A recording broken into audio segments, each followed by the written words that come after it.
There are times during a season when a player or pitcher hits a stride that no one can derail him from. For the Phillies fielders, they are witnessing that every time they take the field behind Cole Hamels.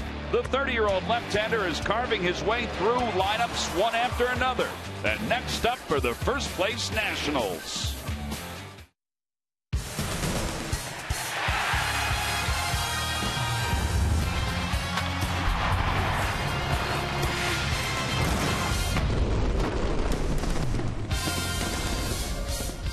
It's time to spend your Sunday with an outstanding pitching matchup. This afternoon, the Phillies will wrap up this four-game series against the Washington Nationals. Here at Nationals Park, it'll be Cole Hamels against Steven Strasburg. Hi, everybody. I'm Tom McCarthy, joined by Jamie Moyer and Matt Stairs. Matt, I'm going to talk to Jamie first today. Is that okay? That's okay. By the way, Tom, I really like your tie. I appreciate that. It's tie day here at Nationals Park. We're going to talk some pitching. We'll start with Cole Hamels. Hamels has been one of the hottest pitchers, Jamie, in all of the National League. He has. He's had a great second half. And since he's come back from being on the DL, he's really thrown the ball well, and he's done it. You look at these numbers here, his last three starts, phenomenal, 23 innings pitched. In these three games, he's got an 0.78 ERA.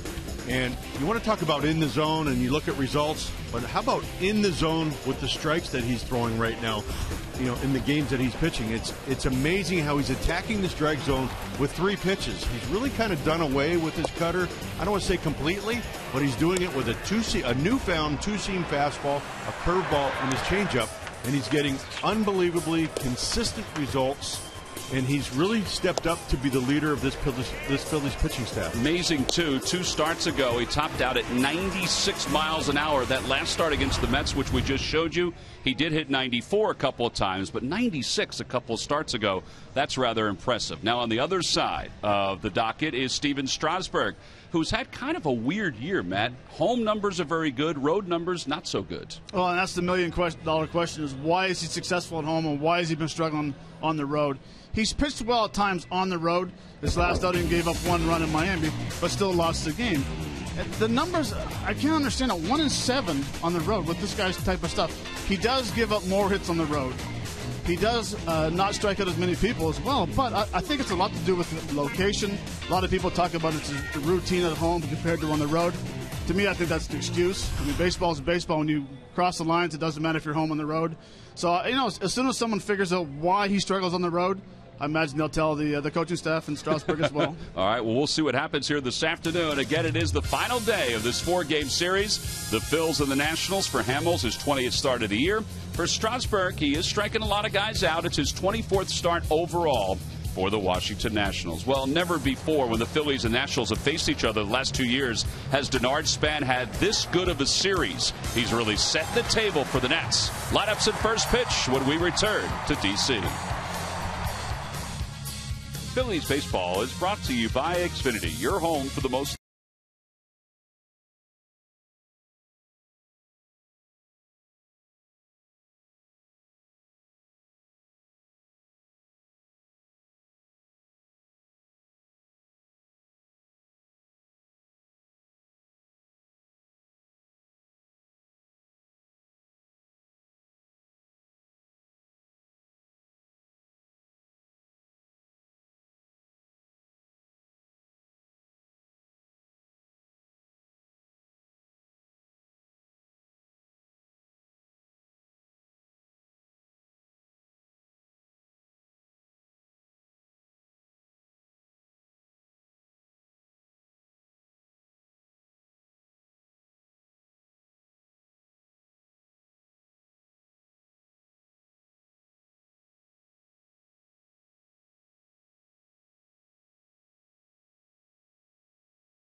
Try to win the series and have a better than 500 road trip and really erase what was a terrible night last night here at Nationals Park.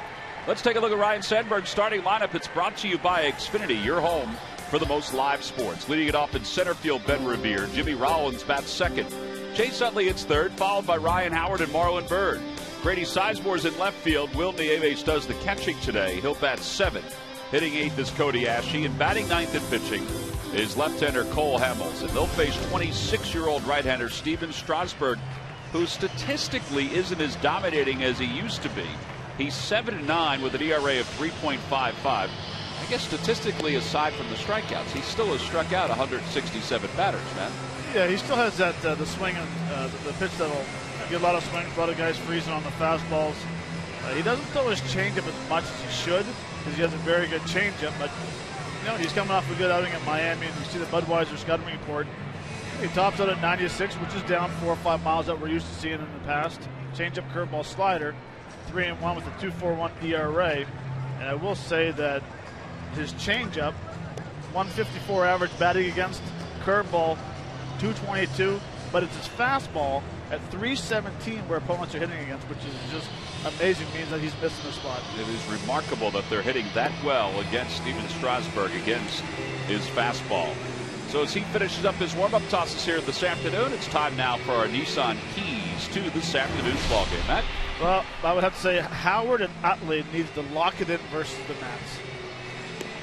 Yeah, their numbers have really been staggeringly bad this year. Jamie? And my second key is solve the myth of Strasburg at home. He's 6-2 at home with a 2.62, and he's 1-7 on the road with a 4.68. And opponent's batting average at home against is 242 versus 289 on the road. A lot of differences when you look at the numbers across the board for Strasburg. All right, Ben Revere will lead things off. Revere overall hitting .305 with a home run and 13 runs batted in. He is 10 for 24 on this road trip alone. Looks like everybody's set to go, and here's the first pitch of the afternoon. And Revere takes it for a strike. Ben is 4 for 11 lifetime against Steven Strasburg.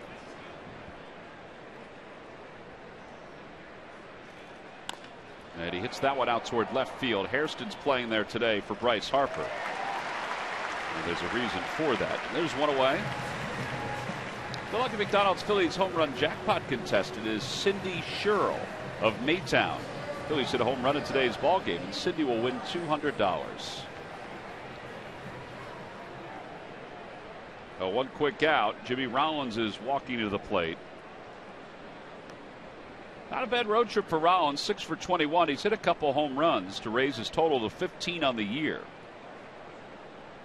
But he only has 3 hits against Strasburg. He has struck out 11 times against Strasburg. First pitch at the knees. It's 0-1.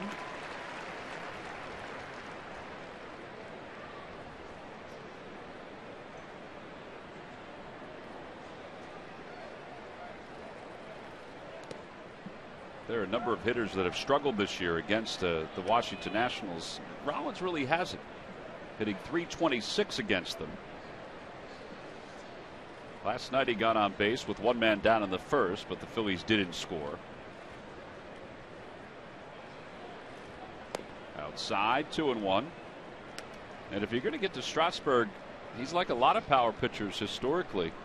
Not all of them, but a lot of them. You can get to him early. First 25 pitches of the game, the opposition's hitting .302 against him.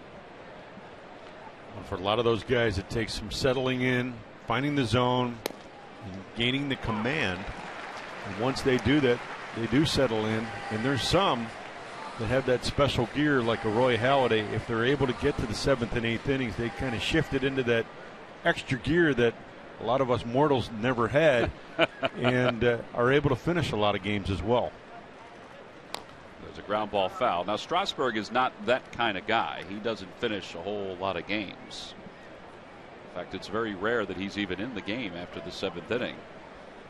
But you see his earned run average 3.30 the first 3 innings. Middle innings, solid. And when he is in after the 7th, Or from the 7th on, 3.61. Off the end of the bat, he threw him a changeup. And Rollins stays alive. Well, there's an art also to, when you get to that 7th, 8th, 9th inning, you're facing a hitter or a lineup for the 3rd, sometimes the 4th time. And hitters do make adjustments, especially the good hitters. They make adjustments. So as a pitcher, you have to be able to sense that, and you have to be able to combat that as well. That's last night's starter, Jordan Zimmerman. And Roark, who's sitting next to him, who's pitched very well for the Nationals. Zimmerman probably could have finished last night's ball game, but they decided to go to the pen for the last couple of innings. 2-2 pitch to Rollins. He's down on strikes, a foul tip. 2 away. Chase Utley's coming up. And I mentioned before the game about the keys to the play. As you see this pitch to Jimmy Rollins coming here with just a high fastball out of the zone and tailed away from Jimmy. But going back to the keys, talking about Chase and Ryan Howard, the struggles they've had this year versus the Washington Nationals. I mean, they came in, they're combined 13 for 89. That's a 146 average with 2 players that usually have good numbers against the Washington Nationals in their career. And 2 players that are playing almost every game against the Nationals. You can just see that by their numbers overall. Well, both are struggling not only against the Nationals, but also overall. They're 0 for their last 22 combines. As Chase takes outside, it's 2-0. 0 for the last 22 combined, and 2 for 37 on this road trip.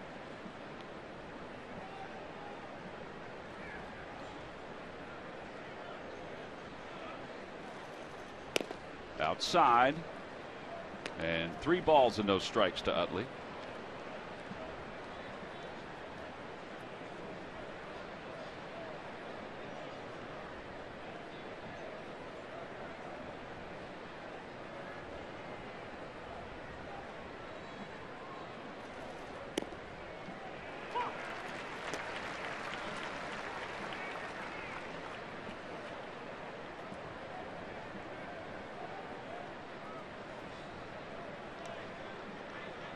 Balls, 1 strike to Utley.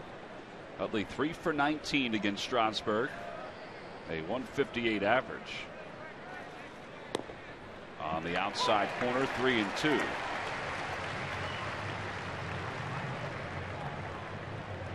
So 2 straight fastballs to Chase. And this is actually a pretty good at bat right now. You're going into your 6th at bat when you're struggling. The more pitches you get a chance to see, now you get your timing down and you just get that nice little rhythm working.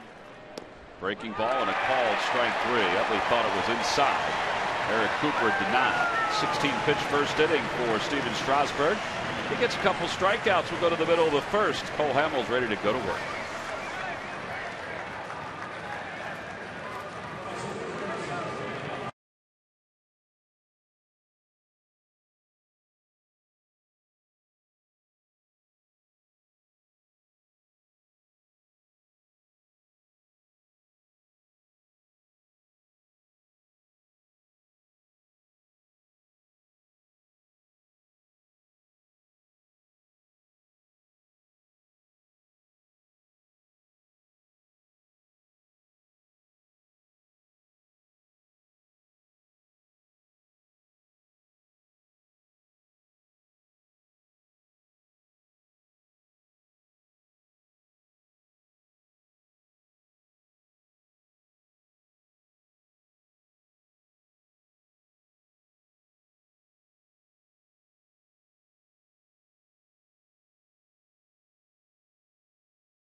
Flat out dominating hitters every time he takes the mound.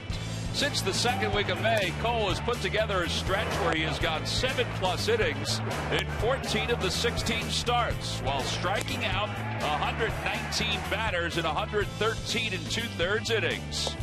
As we get deeper into the summer, Hamels is heating up even more, allowing just 2 earned runs during his current 3-game winning streak. The lefty is certainly locked in, and it's brought to you by Independence Blue Cross. Live fearless. Well, there is our Independence Blue Cross Philly of the week, Cole Hamels, 6-5 with an ERA of 2.55, 133 strikeouts so far this season. His earned run average since the All-Star break, 0.78, which is the best in the National League. And our Budweiser scouting report, Jamie, I mean, we've said a lot of good things about him. He's been rock solid. Yeah, Cole has got a 15-6 career record against the Nats with a 2.63 ERA. And you start looking at his numbers and you watch him pitch outing after outing. I really think he may be in the best run of his career right now, and I really compare it to the playoffs in World Series in 2008. And he just seems to have this confidence about him as well.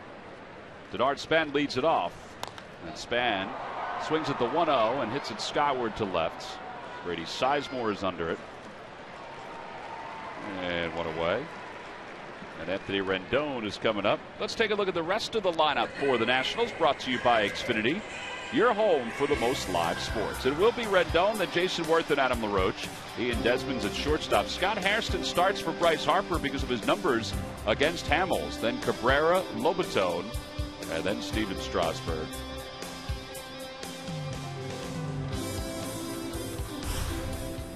Rendon 4 for 12 so far in the series. Swings at the first pitch. It's 0-1. Well, we talk about Hamels since the All-Star break having the best ERA in the National League. It's the 3rd best in all of baseball. Marcus Stroman, of all people, with the Toronto Blue Jays, is 3-0 with a 0.43 ERA. Corey Kluber, who had a no-hitter a couple starts ago, deep into a game, has a 0.68 ERA. And then it's Hamels. And then number 4 is Vance Worley. What a renaissance Worley's had with the Pirates this year. Well, and you look at Cole, and you look at some of his numbers of the past. His home runs are down. His walks are down. He's attacking the strike zone. He's getting some early count contact, and he's getting some outs early in the game, which is allowing him to get deeper into the game and be the effective pitcher that he's been, and really step forward to be the leader, especially with Cliff going back on the shelf. Well, he used just about all this ballpark for that last out recorded by Ben Revere at center. So 2 outs on 5 pitches. Jason Worth will be the hitter. Worth 1 for 12 so far in this series. He has Hamels in his book twice. And if you think about it, this is, I think, what the Nationals would be expecting out of Steven Strasburg. And they're not quite getting what they thought they would eventually get. When they drafted him, and he had an arm problem, he came back from the surgery, and I got to believe he's 100%, and they're just not getting what they expected out of him. 2 balls and no strikes to Worth. Jason overall 278 hitter, 12 home runs. But he hits that one foul to our right and out of play.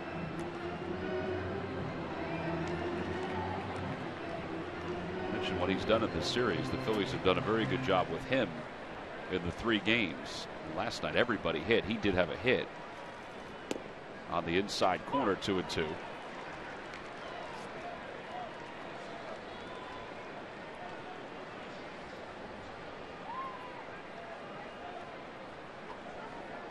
Will Nieves doing the catching today?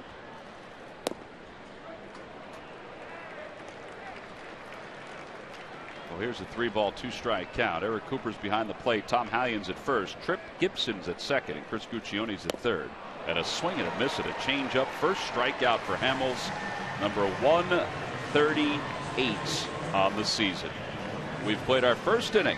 We'll go to the second. Scoreless.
First and only time this year. Little interleague play at Citizens Bank Park. It's a 3-game series.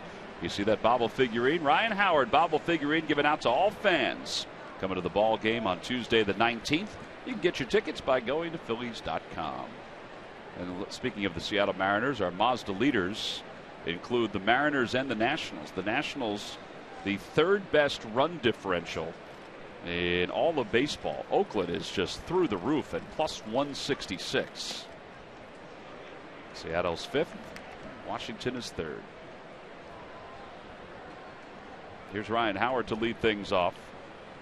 Howard is 1 for 21 on this road trip. 1 ball and 1 strike.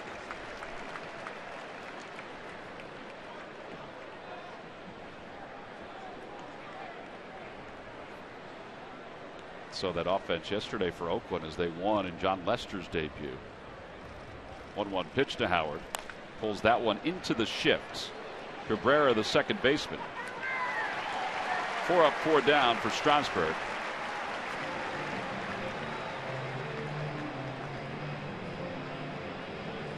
And that'll bring Marlon Byrd to the plate.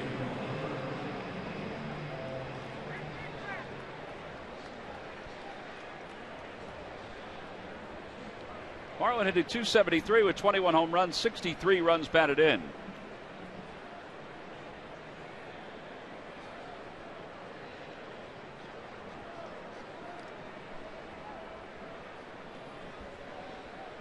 Marlon, 3-game hitting streak. 0-1. Got a chance to be down in the clubhouse today before the start of the ball game. Marlon was taking a look at some of the strikeouts last night. He was really frustrated with himself and some of the pitches that he went after. Swing and a miss. No balls and 2 strikes.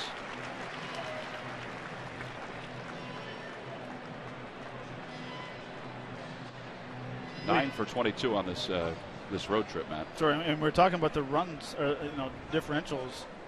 I mean, the Angels are what, 80, 82 behind or whatever it is. Give or take a few. Yeah, they're only 2 games out. Well, that's one of the reasons why it was surprising, but then if you think about it, somewhat understandable that the A's would get rid of Cespedes, right, and bring in Lester. They figured Gomes would at least give them some offense, and they figured Lester can quiet the rest of the division on the stretch run. Well, and also just shows that the Oakland A's go out and score a lot of runs at times in games. And it doesn't matter if Cespedes is in the lineup or not. Right. No balls and 2 strikes to Byrd. On the Toyota Major League scoreboard, the Reds lead the Marlins 2-0. Jay Bruce has an RBI. He's really been struggling lately for Cincinnati.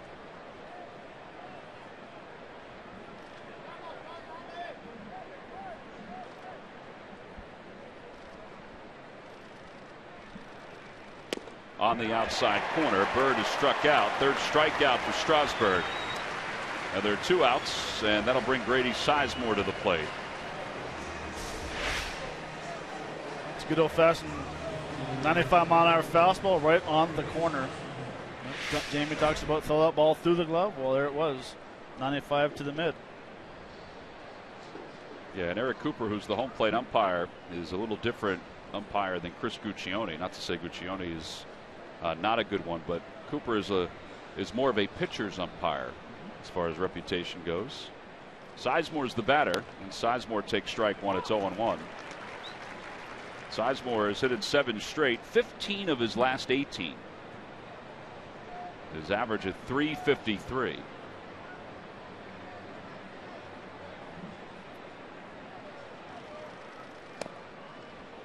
One ball, 1 strike.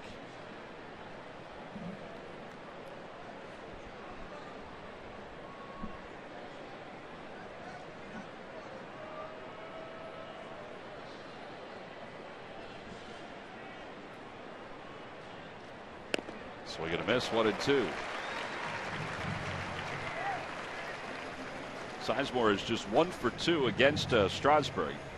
This is only his 3rd at bat against him during his career, because Grady's missed so much time recently. And the fact that the Nationals didn't always play the Indians. That one just missed. Strasburg was heading off the mound. It's 2-2. Boy, he is right around the strike zone in these first 2 innings. Almost like he's throwing darts right now. On top of it, falling through very nice. Hitting the mitt, and it looks like he's pitching with some confidence right now. 4 strikeouts as he retires, decided order for the second consecutive inning. 6 up, 6 down. Middle of the second. Phillies nothing, Nationals nothing.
All your Philly sports news and scores when you're on the go.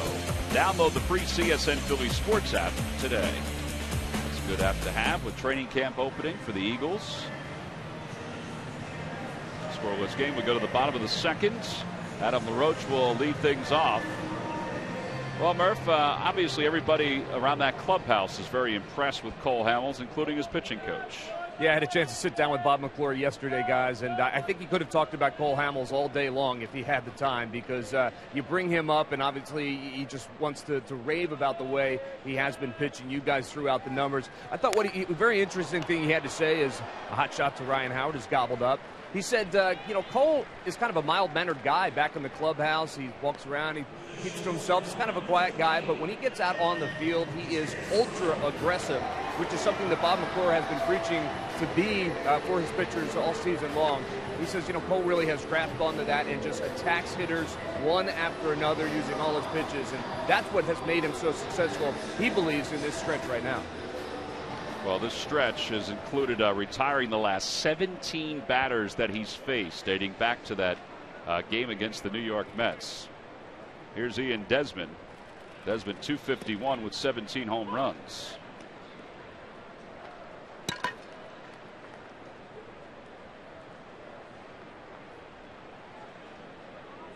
That stretch includes the last out of the 4th inning against the Mets, and then for the rest of his outing. So 17 in a row.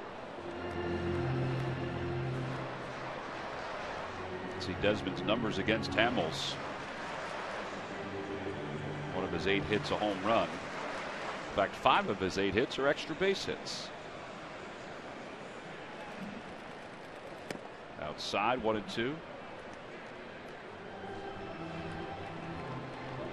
Well, the other thing about today's start for Cole, and we alluded to this yesterday, with A.J. Burnett leaving so early in yesterday's game in the seconds, they really need Cole to be a stopper to win the series, give them a plus 500 road trip, but also not burden the bullpen as much. There's guys that are available. There's some guys that might be shut down, but there are guys that are available. But with A.J. being unceremoniously thrown out of last night's game in the 2nd inning, they need their starter to do just that right there.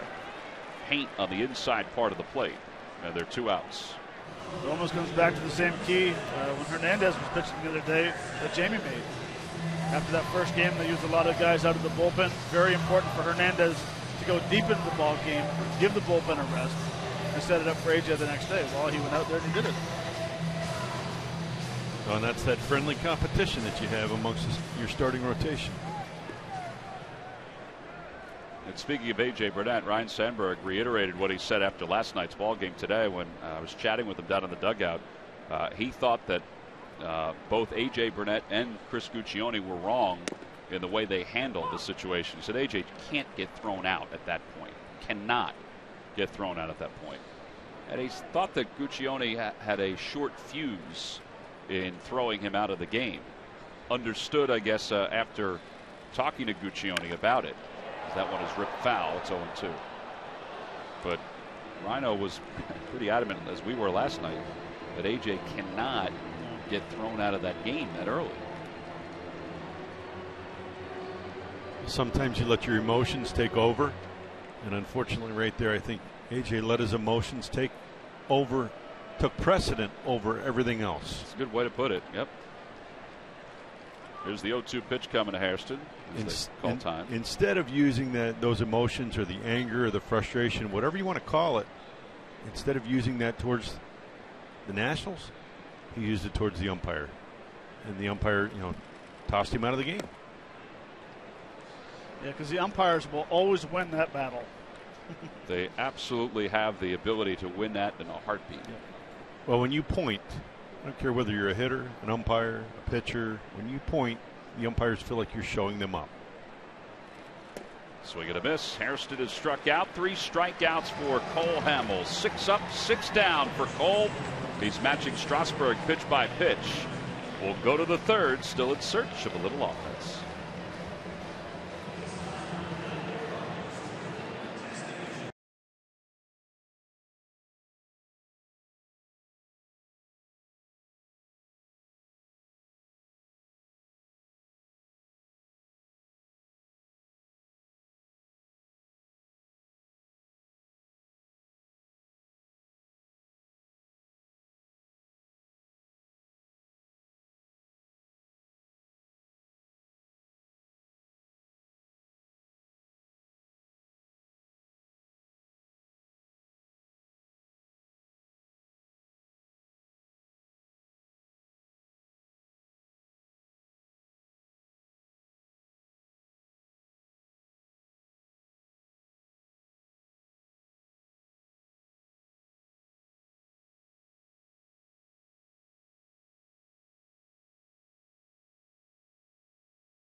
Phillies.com. Go to the fan section for all the information. Please submit your answer on the subject line. All right, guys, here we go. Who was the first Philly to win the MLB All-Star Game Home Run Derby? The first Philly to win the MLB All-Star Game Home Run Derby. Answer will be revealed in just a little bit. And he put on a display. Yes, he did. In Detroit. Very nice. Right, don't give it all away yet, Matt. That was a hint. That was a hint. As you can tell, the boys have the answer. Is that too much information? Well, I don't think it's too much information because people will search for it anyway. Well, Nieves hits a one-hopper foul, breaks his bat, and it's 0-1. Well, let's take a look at today's current weather conditions, brought to you by Oliver Heating and Cooling. Visit oliverheatcool.com. 82 degrees, mostly cloudy. I was told by the press box attendant on the lower level that it's going to get into the high 80s today. Will it be muggy? She did not say muggy. She said humid. So, yeah, it gets muggy. It feels kind of muggy, doesn't it? We're working towards that. 0-1 pitch to Nieves. Breaking ball. That was wicked.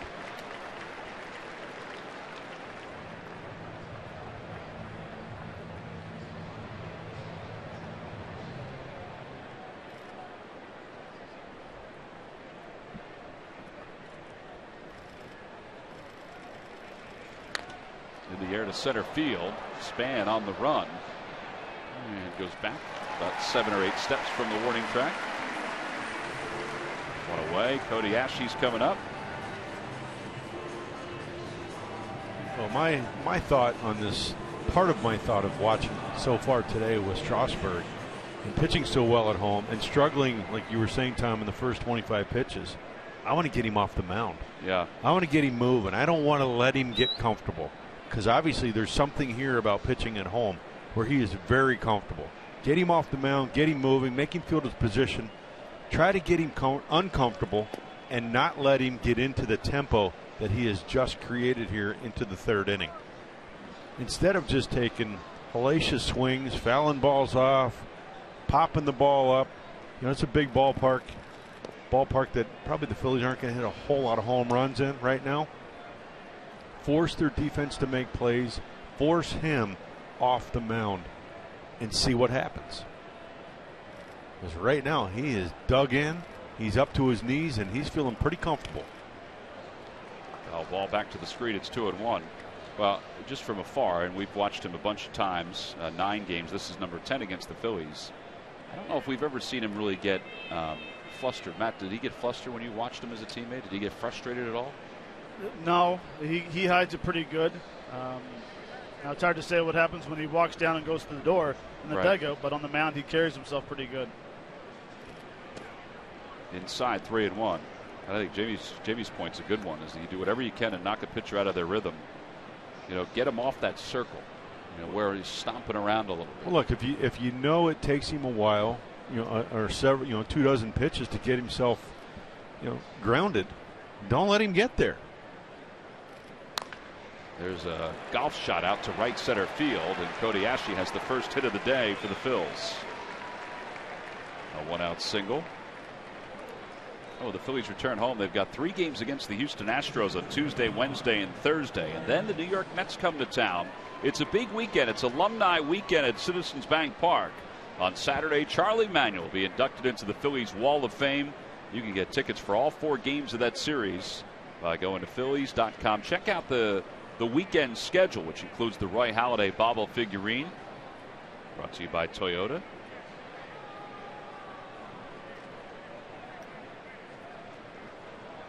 Rendon in on the grass at 3rd.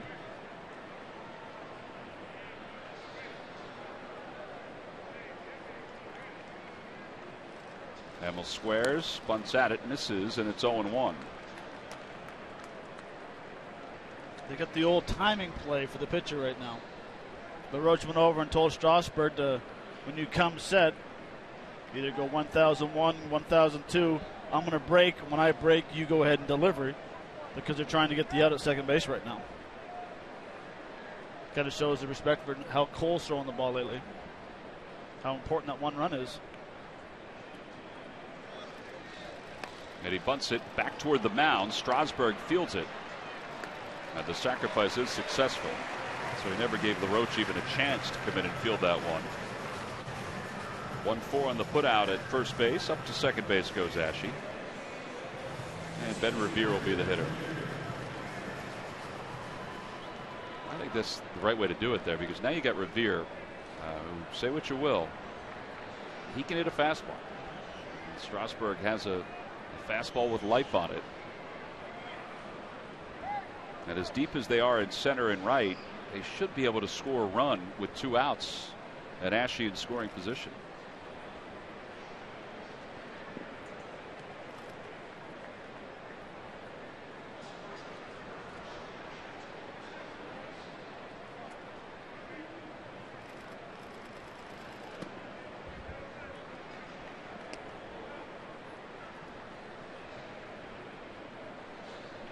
And as you would expect, his rhythm is off just a little bit here with the runner at second base.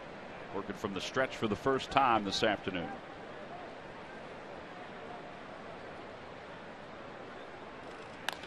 Off the hands, out towards center. Backing up on it is Span. And he makes the catch. No runs, 1 hit, 1 man left in scoring position. The Phillies did get their first hit of the day, but Ashe's left out at second. We'll go to the bottom of the 3rd.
To you by Thomas Jefferson University Hospitals. Call 1-800-JEFF now for an appointment.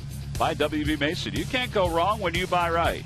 And by Dodge. Visit Dodge.com or your local dealer today.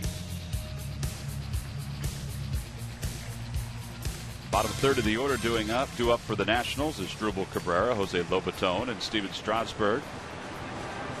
Hamels has faced 6. He's retired the first 6. And Cabrera in his first weekend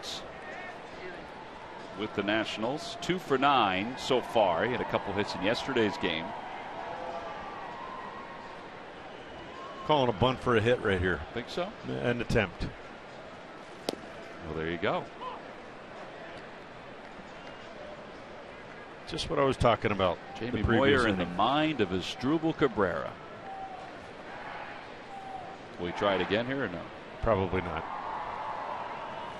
Does not. He's tied up. It's 0-2. On the Toyota Major League scoreboard, the Giants are leading the Mets 3-0. Hunter Pence. Did you see the catch he made yesterday in the 6th inning? Fabulous catch. At the time, it was a perfect game down the right field line in foul territory. Chopper left side. Ashe to his left. At the time, it was a perfect game. Pence went sliding into foul territory to make that catch. It's now time for you to tweet your photo using hashtag PhillyFanPhoto for a chance to have it shown in an upcoming game broadcast. Brought to you by AT&T. As it turned out, Jacob deGrom wound up outdueling Jake Peavy in that game. He also had a perfect game, or no-hitter through 6.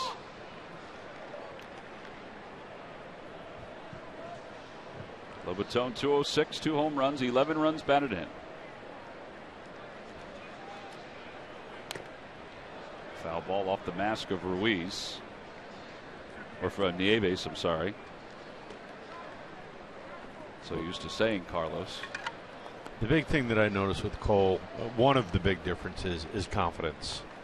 And just being around him here on this road trip versus early in the season when he came back off the DL. The confidence that he exudes right now is just, it's through the roof. And I really liken it to Beck in 2008 when we were teammates in the playoffs. He had all the confidence in the world in who was behind the plate. He had all the confidence in the world who was calling, and when they were calling pitches, and to make the pitches. That ball's off the glove of Ashe. He still has time, but he throws it wide.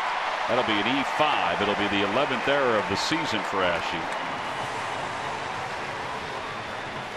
So the first base runner for the Nationals.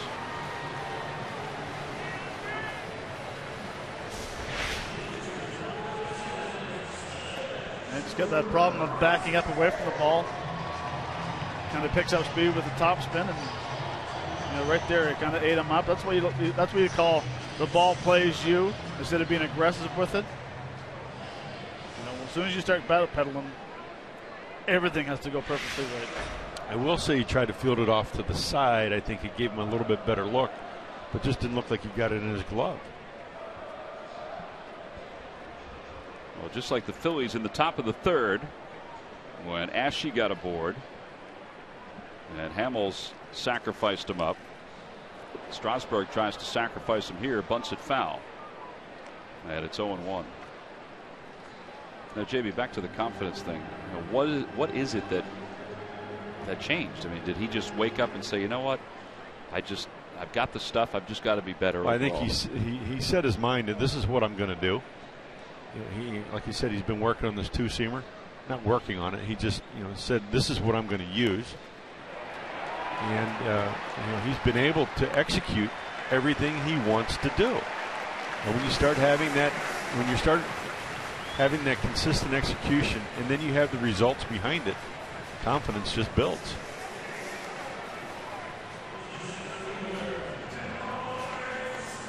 Well, he's got to deal with a runner at second base with 2 men down here in the bottom of the 3rd. Denard Span is coming up. Hamels has very good numbers against the Nationals overall. This is his 30th start against them. He's 15-6 with an ERA under 3. It's his second start this year against him. He went 7 innings his last time. Well, his winning percentage against the Nationals is .714, and it's the highest of any ball club that he faces. So that's another, for coming into today's game, he's got a lot of confidence facing this club, pitching in this ballpark, because he has had the results. Well, he's gotten off to good starts. First pitch strikes to the last 7 hitters. It's 0-1 the span, who flied out his first time up. Outside, 1 ball, 1 strike. And for me, that's great, because this is a team in your division. You're going to face them 19 times a year. So, and the next closest team is Atlanta, where he has a .652 winning percentage. So it's 2 teams in his own division. 2 of the better teams. The 2 teams that are down a little lower, the Marlins and the Mets, is his winning percentage is less. Out of play, 1-2. And I don't recall what it is versus Cincinnati, but I know it's pretty high against Cincinnati as well. That's a good point. But he doesn't face Cincinnati quite as often as he does, the teams in his own division. Yeah, with Cincinnati, it just seems to be because he made his major league debut against them, and he just doesn't miss when he faces them.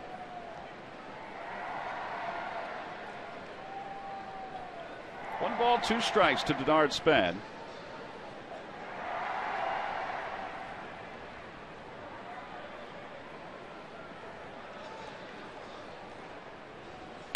Off the hands, out toward right center field. Here comes Revere. It drops in front of him, a base hit.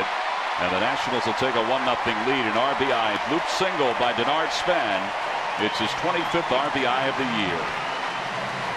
And that'll be an unearned run charged to the line of Cole Hamels because of the error to Cody Ashton.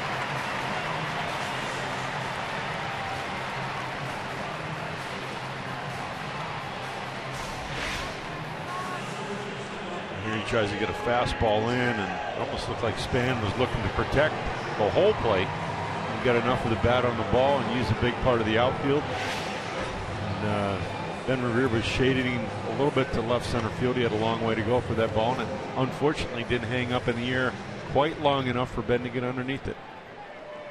So 1-0 Washington. Rendon's the batter. Span now 6 for 14 in this series. He had Span frozen a little bit over at first. By the way, Jamie, he's got a 1,000 winning percentage against the Reds. He's 9-0 against them. Wow. Have to go back through the notes there. He missed one. I pulled that information out of the notes today. 9-0 with a 1.51 earned run average. It's remarkable how good he is against them. The team is what, 12-0 the day he pitches, or 11-0 or something? That's a good question. I don't know that. That's a good feeling to have. The liner out toward right field. Playable for Marlon Byrd, and that'll do it for the Nationals here in the 3rd. They get an unearned run, so they strike first as we go to the 4th.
Games, a super fast, super easy way to laminate and protect your best work.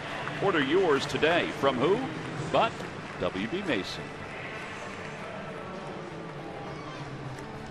1-0 Washington. We'll move to the fourth. Jimmy Rollins, Chase Utley, Ryan Howard.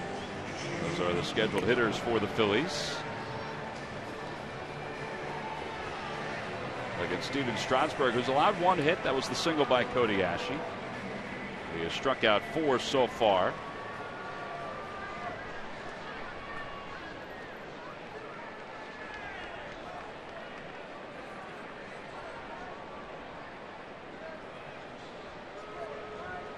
Rollins was a strikeout victim his first time up. 15 home runs, 49 runs batted in on the year.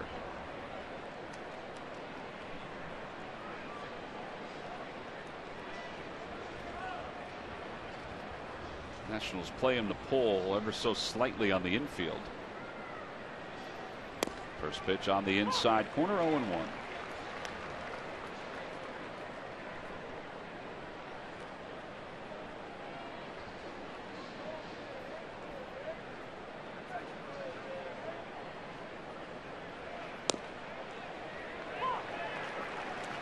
Going through the notes today, and of course we did the homework on pitchers and all that stuff, and found it very interesting that the longest Strasburg has gone this year is 7 2/3 into a game.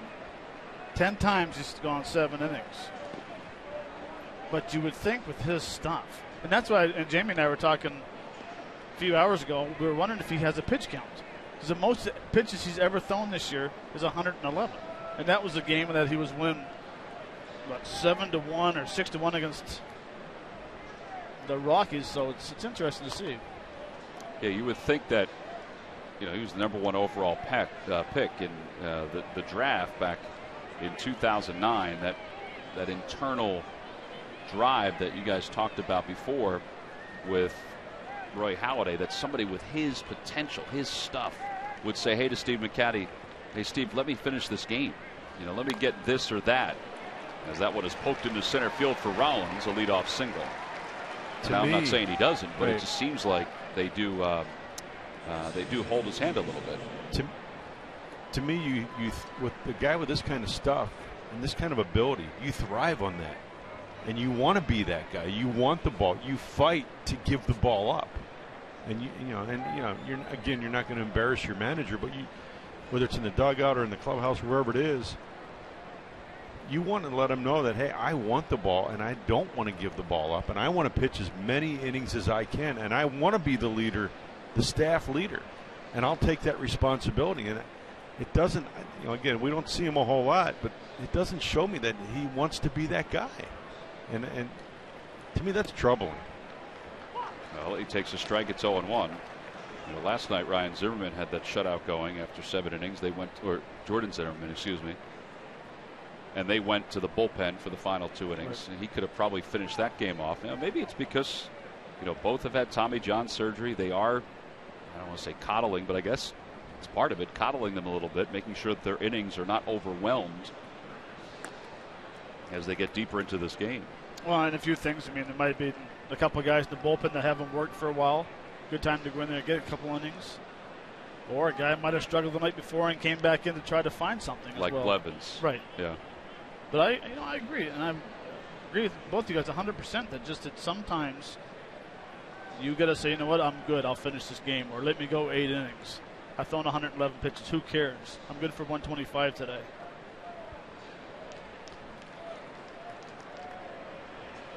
Keeping an eye on Rollins over at first. Rollins with 21 stolen bases this year. He's been caught 5 times. We've seen many times AJ come out of games, Hernandez come out of game, Hamels, whoever. They're not very happy. No. I imagine, Jamie, you came out of some games where you just bit your lip and.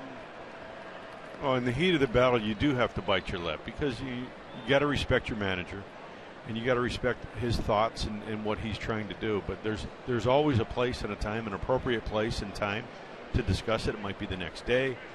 It might be your bullpen day with your pitching coach if you're not sure. Hey, you think I should go talk to the manager about this? a lot of times during batting practice, the manager will roam around the outfield. It's a great time to have some conversation with him. Or, hey, he has a door in his office. Go knock on it and say, hey, can we sit down and talk?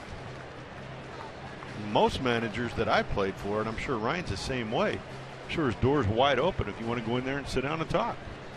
But my feeling is, too, if you want to be that guy, you better be able to back it up.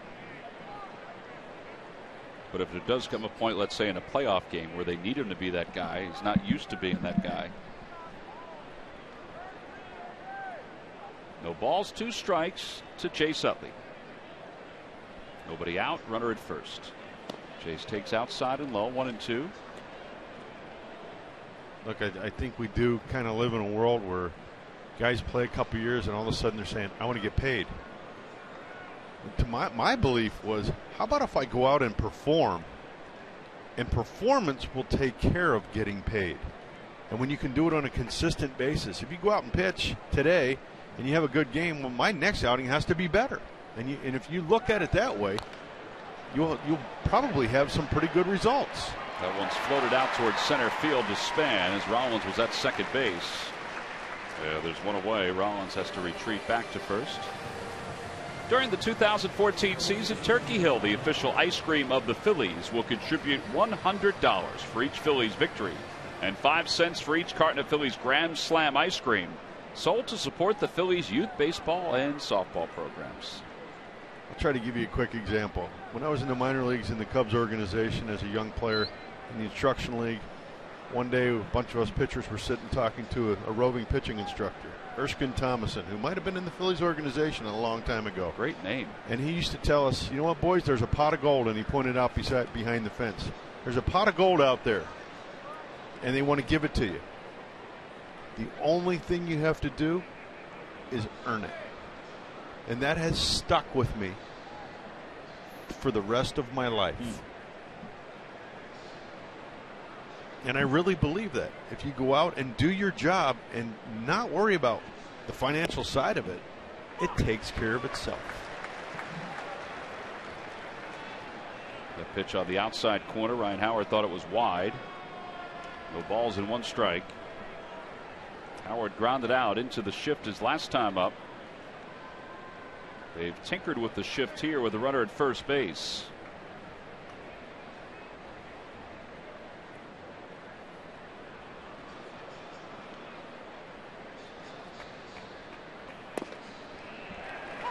That was a better pitch than the first one. It was on the plate, more so on the plate. It's 0-2.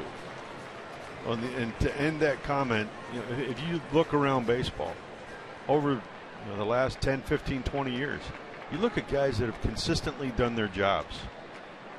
They've all been taken care of as far as contracts go. Yeah, it's a good point. I mean, most, if you are consistent, if you are good.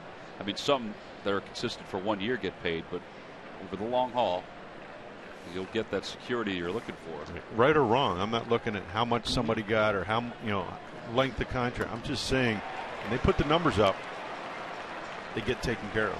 Howard is struck out. That's the 5th strikeout for Strasburg as Rollins steals second, so he's in scoring position. So stolen base number 22 for Jimmy Rollins.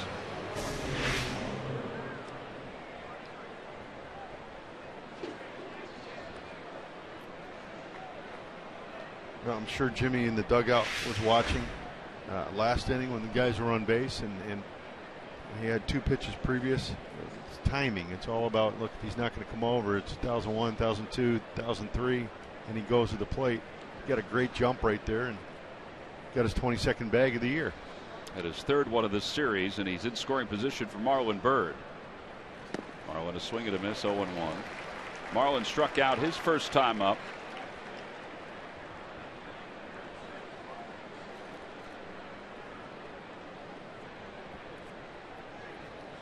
Lobatone out to the mound. Talk to Strasburg.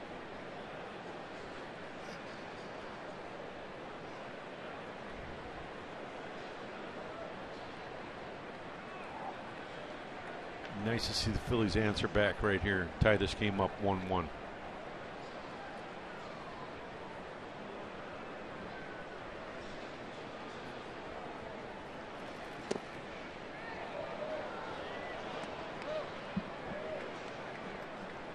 Tell you what, I think Eric Cooper's doing a great job behind the plate today. Very consistent, both ways.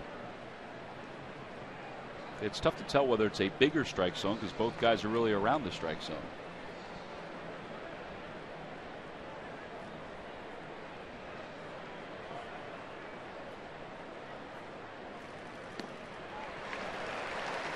And Bird now behind, 1 ball and 2 strikes. You know, and this is where that effective changeup comes into play. He's throwing so many fastballs, and when that changeup is thrown right, it looks like a fastball out of the hand. And neither of those changeups were strikes, but they look like fastballs out of his hand, and I'm sure that's what Marlon Bird wants to hit. So it's smart on Strasburg's behalf, throwing those changeups where he is, but they're tough pitches for Marlon to lay off of. That one's pulled toward third. Rendon has it and his throw to first in time. And the Phillies leave one in scoring position for the second time today. No runs, 1 hit, 1 man left. We've played 3.5 on to the bottom of the 4th inning. We got a bona fide pitcher's duel today.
Valley Honda. Visit your local Delaware Valley Honda dealer or shophonda.com. Buy Xfinity, your home for the most live sports.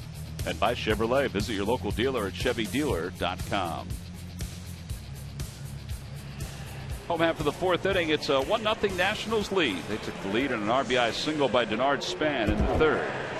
Well, I'm not sure how fair this race is right now, guys. Teddy Roosevelt, our 26th president, just whacked Honest Abe. Look at that.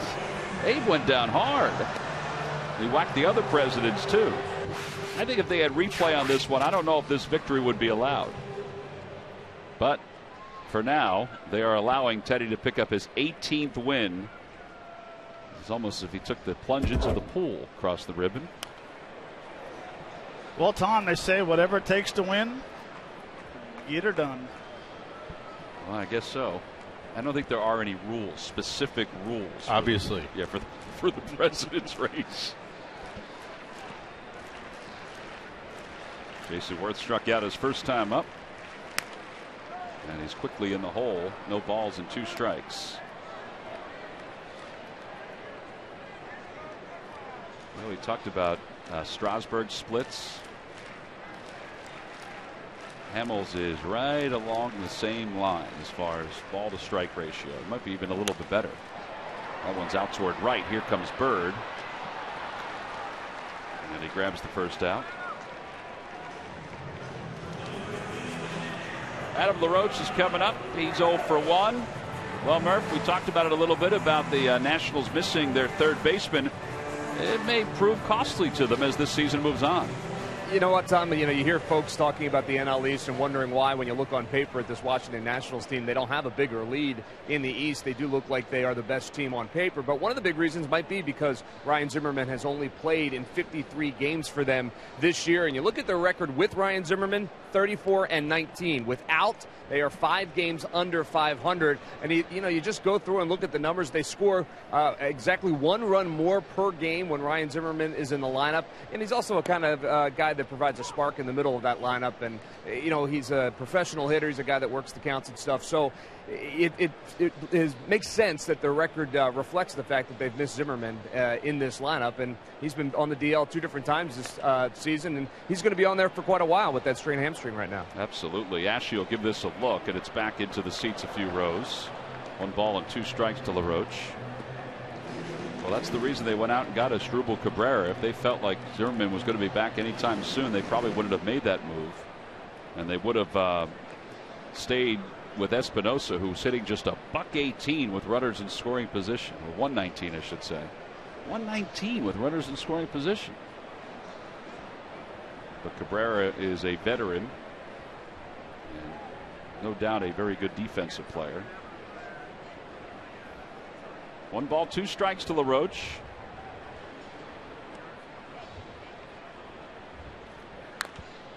That one is popped up first base side. Ryan Howard says he has it into foul territory, and he makes the catch in fair territory.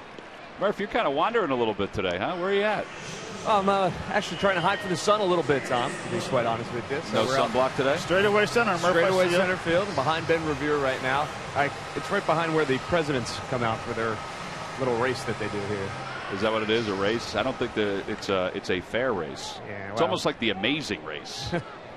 There's nothing amazing about that president's race. If they're not racing sausages, I'm not interested. That's kind of how I feel.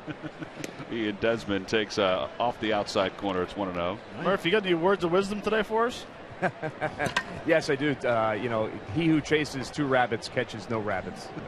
That's what we learned this morning as we perused the internet. Not exactly sure what that means, but we're going to live by that. Not either. I think what would make everybody's day, Murph, is if you wandered up to the next level and brought us some shakes from the Shake Shack. I was thinking of a different beverage, but I'll get you a shake. I'm right along with you, Murph. Here's the 1-1 pitch to Desmond. That one's pulled sharply to third. Cody Ashe has it, flips to first, and it's a 1-2-3 4th inning for Cole Hamels. He's retired 4 in a row. There it is. Ryan Sandberg certainly has enjoyed a Shake Shack from time to time.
The fans trivia quiz answer. All right, boys, who was the first Philly to win the MLB All-Star Game Home Run Derby? Bobby Abreu in Detroit. And I want to say he hit. First of all, is that right? You are correct in 2005. I never hit the bell. There you go. And I want to say at one round he hit 26. 25 or 26, and I think overall I ended up hitting like 38, if I recall. But they kept the numbers going at that point. Correct. Log back on to Phillies.com to find out if you're the winner of a Phillies prize pack. Now, were you there watching it? Were you in Detroit at that time? Were you with the Tigers? When were you with the Tigers? 2006. So you didn't spend your All-Star break in Detroit? No, I did not. I watched it on TV. Big fan. Of the home run contest? Oh, my Lord, yes. Brady Sizemore is down on strikes, 3 pitches. That's 6 strikeouts for Steven Strasburg. The only home run derby I was, after we see this high cheese coming in here. Look at the fastball, some late movement, swinging underneath it. The only home run derby I was ever disappointed in watching was the one in Fenway. I thought there was going to be some balls hit over that highway in left field. McGuire was in it. Some of the big right-handed hitters. Right, and right field was a little too long for a lot of guys if they were going in left-handed. It's like 460 to right. Yeah, unless you're going to pull it inside pesky pole. Nieves takes outside. It's 1-0. Nieves flied out to center his first time up.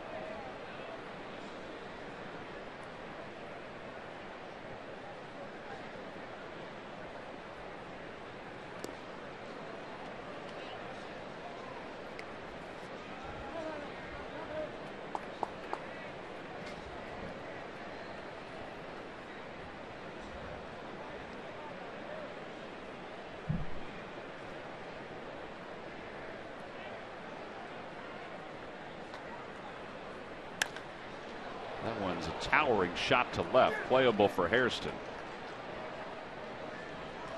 And he puts it away. A lot of fly balls today for Strasburg. In fact, if it's not a strikeout, it's mostly been fly balls. There have been a couple of ground outs, and then, of course, that sacrifice bunt.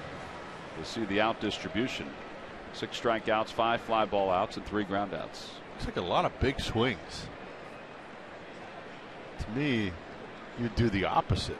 When you have a guy throwing hard like this, let him supply the power, and you generate the bat speed. Looks like big, long swings. Everybody trying to hit the ball to the ballpark.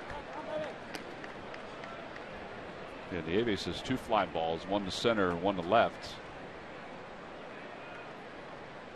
Cody Ashley's swing was short last time. He just put the head down and popped it into right center field for a base hit. That's the only hit today given up by Strasburg. Or I said 1 of 2 hits given up by Strasburg. The other one, the single by Rollins.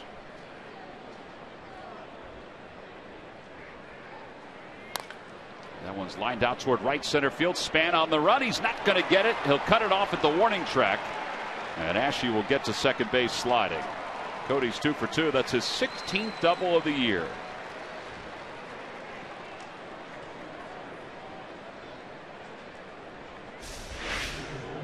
Here he throws the ball. It looks like he's trying to get it in. He does, but it's down. Both hits that Cody had today on fastballs down. I think really Strasburg is trying to get that ball up. That was a great job by Span. I don't know if Ashley would have gotten a third if they'd gotten past him, but it was still a really good job to cut it off and make sure that they stopped him at second base. Well, here's Hamels. Let's see if he hunts for a fastball on the first pitch and if he gets it. He does get a fastball and he takes it. It's 0-1.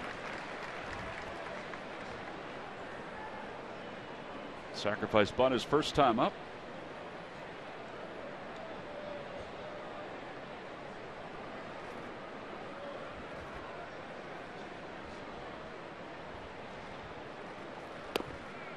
They throw behind Ashe and he is safe at second base. And Matt Williams quickly comes out. Actually, Ian Desmond, I think, just told him to stop, but he didn't see him. And they'll chat about it. That's Tripp Gibson, the second base umpire.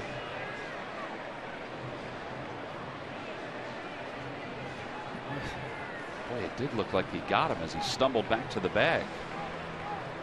Watching the replay, it was much more awkward than what I originally thought. Was his arm rolled, right? His left arm kind of rolls up and gets caught right here. Yeah. Boy, that shot right there looks like he's out. I mean, it looked like he tagged him on the sweep. and his shoulder or his arm just wasn't at the second base bag.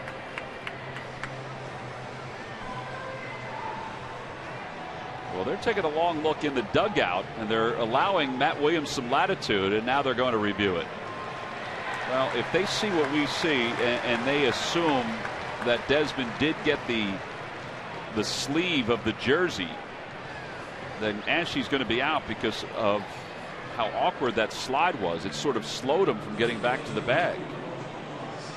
But again, they have to be able to see in New York what we're assuming. You know, it looks like he does hit the arm, doesn't it? But I don't know if you could say it's definitive. Watch it again here. This is a different look. You can see right here he gets his elbow caught up, and it's hard to tell on this angle. Here, in this angle here, it's like right here is where he gets his arm caught up. You can see his jersey sort of move. See a little space between his arm and the bag. I don't know if they're able to determine that. You can see his jersey move, though. Don't you guys agree with that? The arm of his jersey? Yep. As the glove sweeps it. And it did look like there was a little daylight.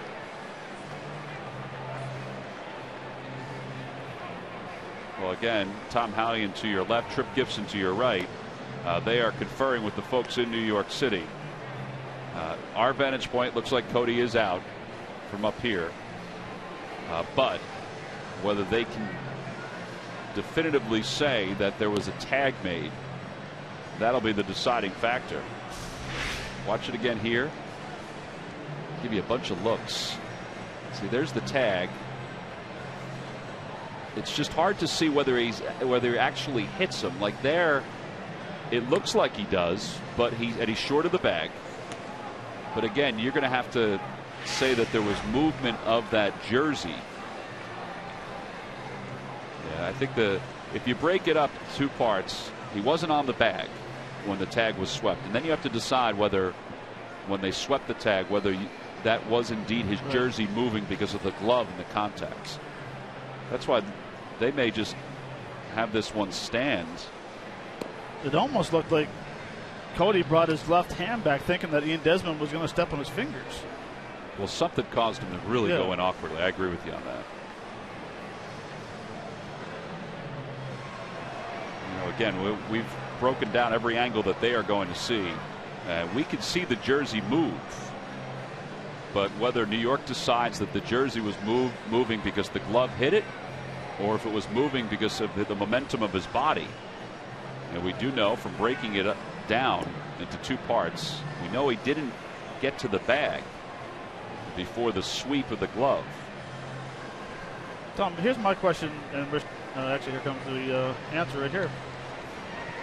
Yeah, I don't think they could definitively say whether the glove moved the jersey. Do you guys agree with that? I do. I mean, you can't determine if he touched it. I mean, we think he did, but I don't know if it's conclusive. I think this is going to be called stands, not called confirmed, which means if it's confirmed, then they have, definitive evidence that he got back. Call stands means they can't tell whether there was a tag made or not by the angles they were presented with. So a break for the Phillies. Where's your question, Matt? You said you were having a question. How long can the manager go out there and stand with the umpire? Is there a set time? Yeah, no, I don't think there is. I mean, I think that within reason, the crew chief can come over and say, hey, listen, you got to make a decision on whether you're going to review this or not. But there's not a set time. That pitch in the dirt, 2-1 to Cole Hamels. I think if they're going to continue doing the instant replay, this is where the manager, as in Matt Williams, is allowed to go out to the crew chief and get an explanation and then walk off. Right. If he starts to argue, okay, then give him the boot, but let him know why. Ground ball towards second, and Cabrera's up with it. And the side is retired. No runs, one hit, one man left in scoring position. Cody Ashe's 2 for 2 here this afternoon, but he's left out at second base. It's the third time today the Phillies have left someone in scoring position.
official playbook of good citizenship, brought to you by Citizens Bank. Make an impact in a child's life by becoming a mentor. Coach Little League, become a tutor, or be a community volunteer. A small influence can make a huge difference for a child. Good banking is simple, clear, and personal, and that's helping you bank better. Citizens Bank, good banking is good citizenship. Bottom of the fifth inning, Cole Hamels will face Scott Hairston as Drupal Cabrera and Jose Lobaton. Hamels has allowed one hit. It was the RBI single. There's been only one run. It was an unearned run.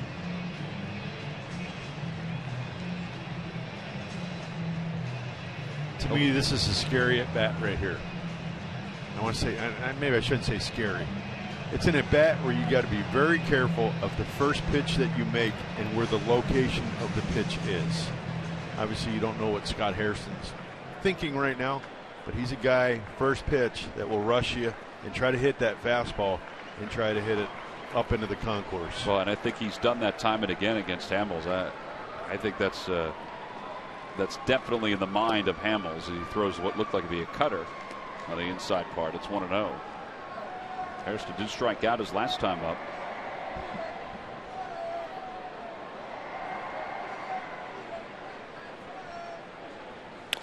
Ground ball to third, and it just goes past the glove. The backhand of Ashe. And Hairston's aboard. I think they're going to score that a base hit, and they have. That'll be the second hit of the day for the Nationals.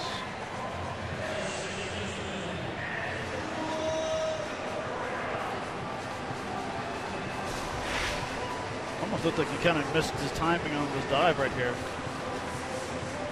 As he was still coming down, didn't get the glove out. This angle right here shows that the ball was by him. He just almost looked like he misjudged the speed of the ball. And that's probably pretty easy to do at that position. Outside, it's 1-0.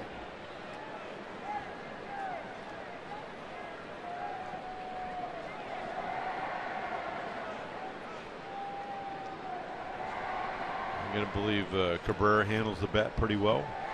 Potentially may see a hit and run here. 1 ball and 1 strike to Cabrera. Cabrera's looking at the signs, questioning the umpire. He's multitasking right now.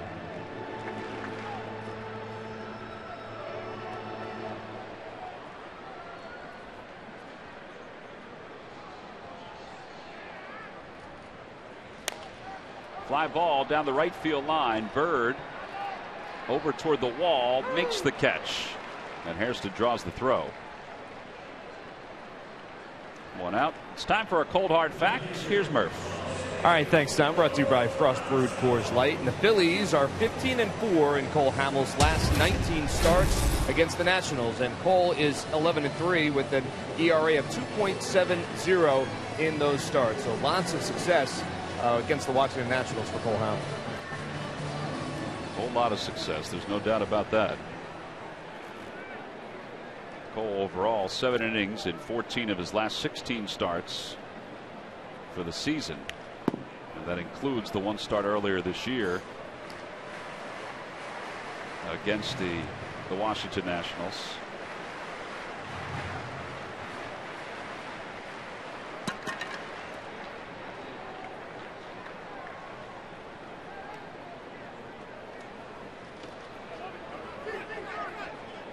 Davis didn't know where it was. 1 ball and 1 strike.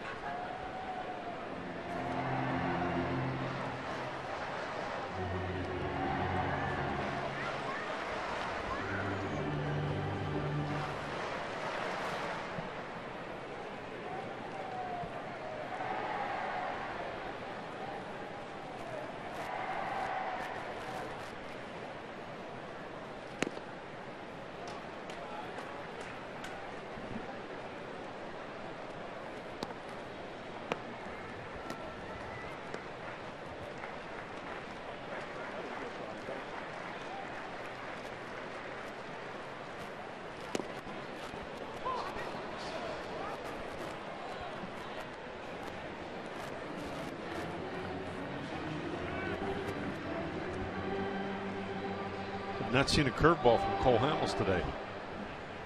Couple cutters, mostly fastball, changeup.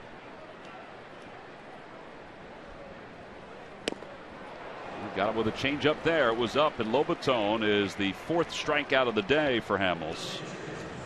And there are 2 outs, and Strasburg is coming up.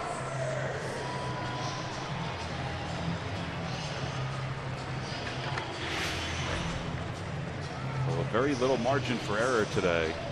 Hamels has been right on point. He's given up the unearned run.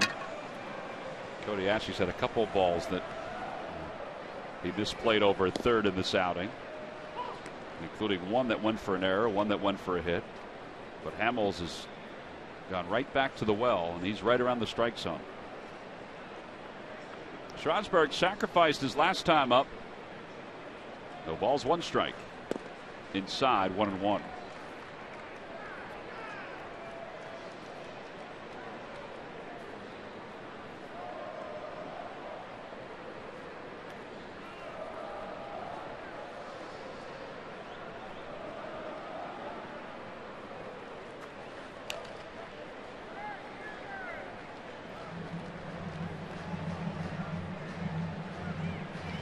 Here's to Budweiser. Here's to baseball.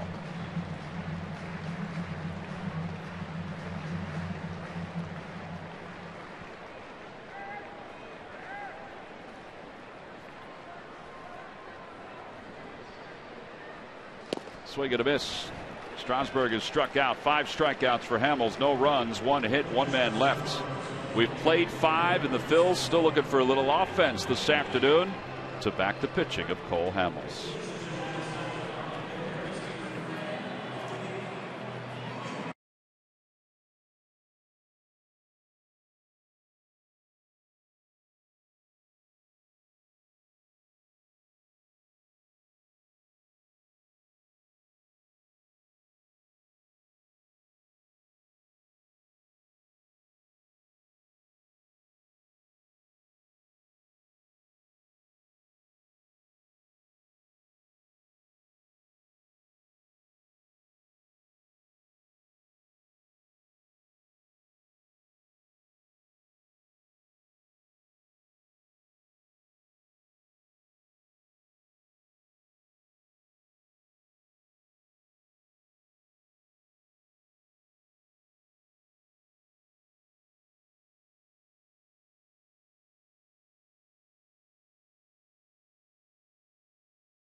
The score is the Phillies trailing at 1-0 to the Washington Nationals as we go to the top of the 6th inning.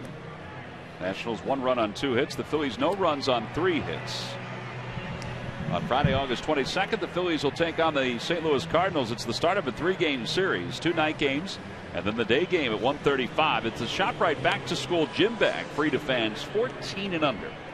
Tickets can be purchased anytime by going to Phillies.com. Steven Strasburg, who made the final out in the bottom of the 5th inning, just now finishing up his warm-up tosses. All right, guys, so you've watched this 2 times through. This will be the 3rd time through for the Phils. What do you guys think the Phillies need to do against Strasburg to kind of get a run across the board and support what Cole Hamels is trying to accomplish here? I think they need to get guys on base. Can't score if you don't have anybody on. And I think you made a great point earlier, especially at the top of the order now, is create ways to get on, lay a bunt down, or work some pitches. He's at 70 pitches right now. We know he doesn't go deep into a game, so for somehow to work the counts a little more, and just like you said, to get somebody on base and create havoc. Well, I think the other thing too is, one of the keys that Matt had was for Utley and Howard to put something together against the Nationals. I mean, they're not the only ones that are struggling here today, but they've really struggled in this series, and Ryan Howard's really struggled on this road trip in that cleanup spot. Well, you talk about game of adjustments, and that's one of the things how basically Strasburg has used fastballs, curveballs, hasn't thrown a lot of changeups. So maybe now your third time through the order, maybe sit on one of those pitches, sit on a curveball, be stubborn, wait till he throws that to you. If not, then you make the adjustment with 2 strikes and try to battle. But he's got good pitches, and he's not the type of guy who's going to throw 80% fastballs. He mixes them in, so cheat and sit on one. Swing and a miss. Revere struck out. 7 strikeouts this afternoon for Strasburg.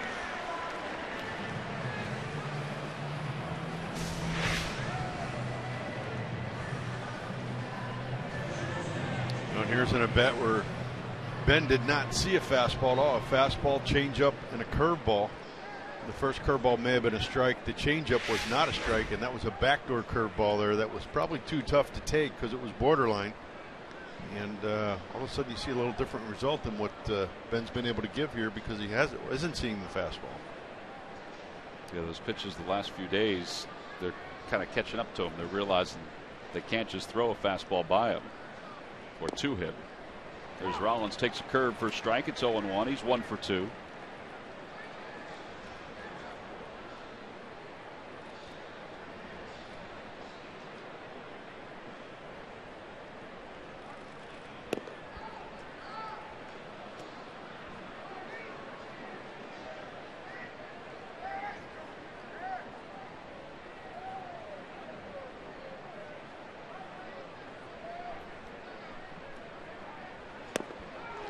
Took something off that pitch. 88 miles an hour. And it's 1 ball and 2 strikes. He's not overwhelmed with his pitch count at this point. And you see every swing that Jimmy takes, his front hips kind of leaking, looking for the ball in. And all of a sudden, if that ball's away or soft down or elevated away, as we saw his first at bat, he's not going to be able to get to it.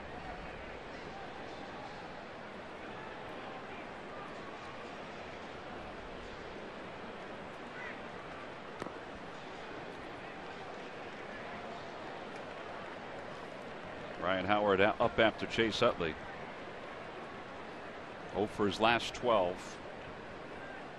1 for his last 23 on this road trip.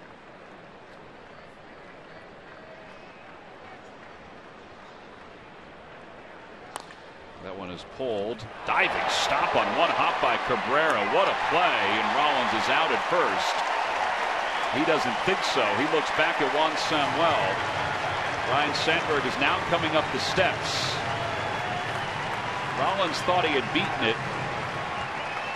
It was a close play, but that was a wonderfully athletic play by Asdrubal Cabrera at second base. Sammy didn't say a whole lot. And Sandberg taking the slow walk out toward first. Let's take a look.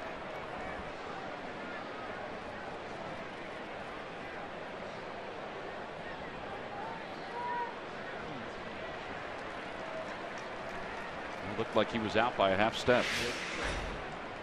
And Ryan Sandberg is not going to challenge this one. 4-3 on the putout, 2 outs. Well, Cabrera set after the first inning in game 1, or game 2, I should say. He didn't play game 1. First inning of game 2, he felt comfortable over there at second base. He certainly looked comfortable there.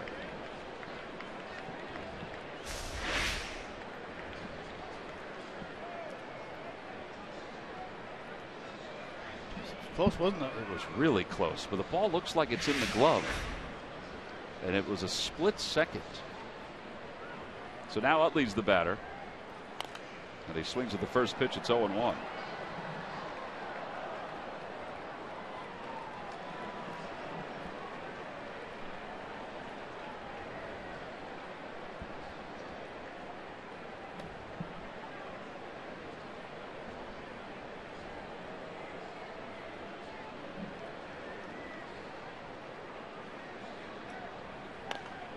And 2.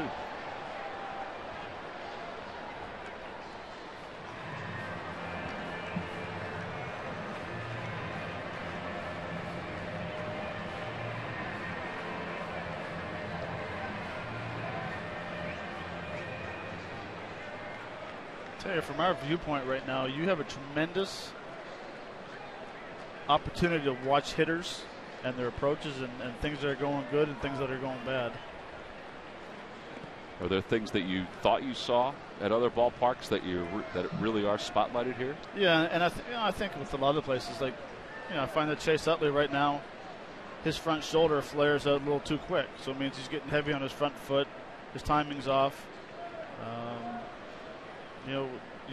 Jamie talked about Jimmy Rollins, the way his movement goes towards right field, never really closes up. He stands a little closer to home plate.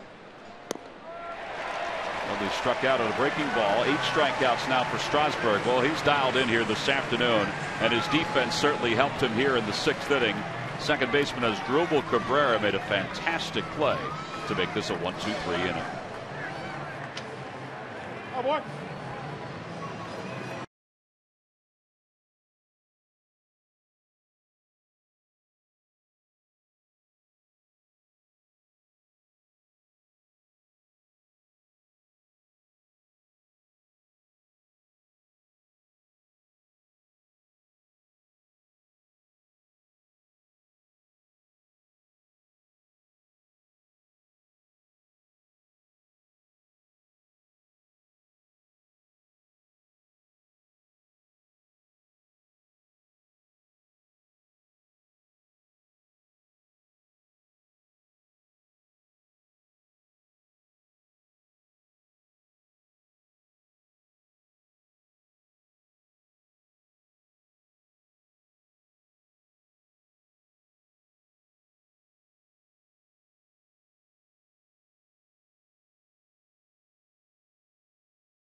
Go to Toyota.com. Toyota, let's go places.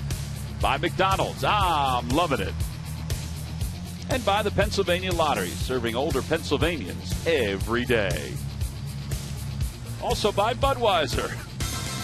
Here's to Budweiser. Here's to baseball.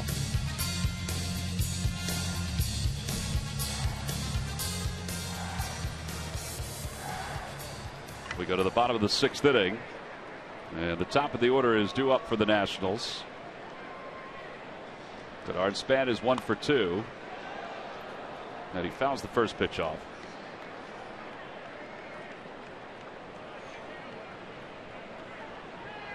Span has the RBI single that is the difference in this ball game right now. The RBI single in the 3rd. It's one of just 2 hits for the Washington Nationals today.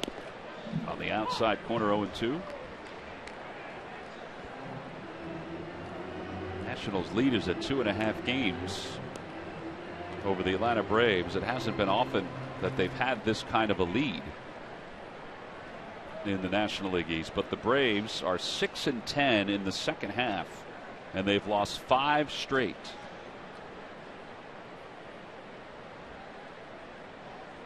Now they're facing San Diego in just a little bit out in San Diego. Just off the inside corner, 1-2.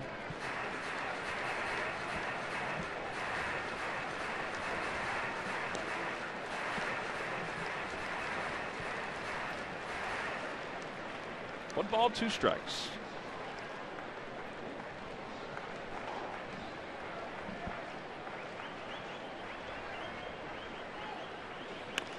Chopper left side. Ashe under his glove, picked up by Rollins. It'll be a base hit for Denard Span, and he's 2 for 3. Well, not a whole lot anybody could do with that. If Ashe had fielded that one on the ground, he wouldn't have been able to pop up and throw Span out. So a base runner, and a base runner you're going to have to keep an eye on as we lead off this inning. Anthony Rendon is the batter. It's time now for our Geico quote of the day. Rendon talking about the triple he needed for the cycle last night. I heard people in the stands, get the triple, get the triple. I didn't want to because I got to run more. I'll stay at second base. Well, trust me, he would have ran for the triple. He would have run for the triple for sure every single time. It's that one in the air to shallow right field. On the run is Utley. Here comes Bird, and Bird gets there. But he makes the catch. And there's one out. Jason Worth is the batter. It's like saying if I hit 2 home runs in a game, I'm not going to swing for the third one. No, I'll take the single. Whatever. Well, Rendon certainly has the speed, and he has the pop to be able to get that triple. He has 5 on the year, which is tied for the team lead. I think the amazing thing is that he had the single, double, and the home run before the 4th inning last night.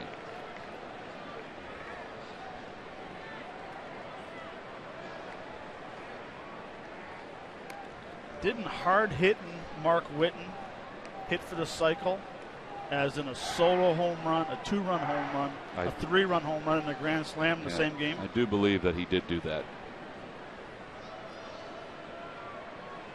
That's impressive. Was it in Seattle?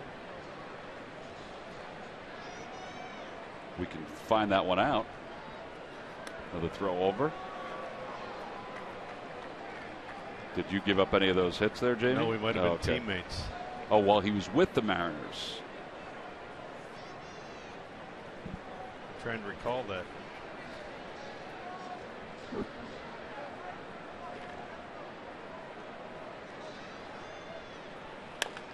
Out toward left field. Sizemore froze for a moment. Now he comes running in, and he makes the sliding grab. There are 2 outs. Span goes back to first.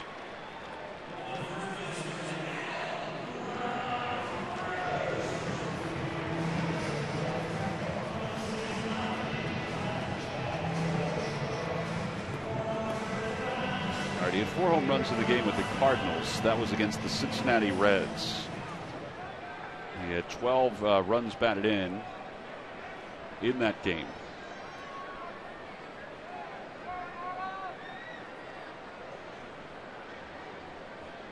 But I don't see whether it was for the cycle. The cycle of home runs, that is. No, I'm pretty sure it was. Yeah. Fernando Tatis do something like that too? No, he had 2 grand slams in one season. No, in one same inning. I'm sorry, 1 inning. Against the same pitcher. Chan-Ho Park? Yep.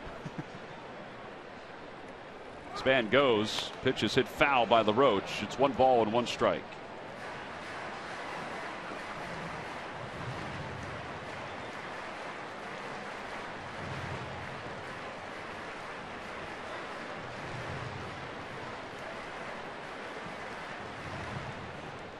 All right, so Whitten had a grand slam,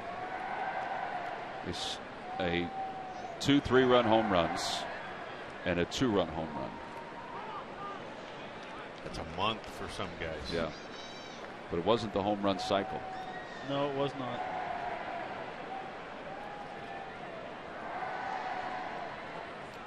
One and one, Adam LaRoche here at the bottom of the 6th inning. Span goes again. The pitch is high. The throw to second not in time. And Span picks up his 22nd stolen base of the year. So he's in scoring position with LaRoche at the plate. We had a great jump in the previous pitch that he had a nice read on him. And it also doesn't hurt if you go first move, you get thrown out, you still have Adam LaRoche leading off the next inning.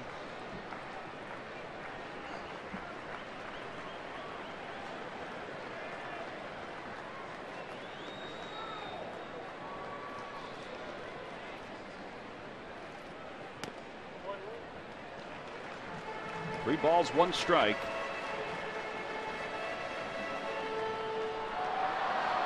Second 3-ball count of the afternoon for Hamels. That's how good he's been. Talk about this stretch that he's been on where he's had just 1 walk since the All-Star break.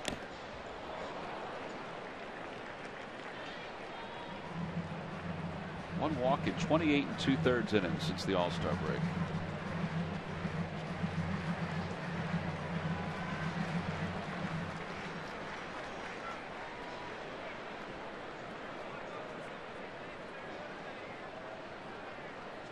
Now the 3-2 pitch. Runner goes from second. It's outside, ball 4.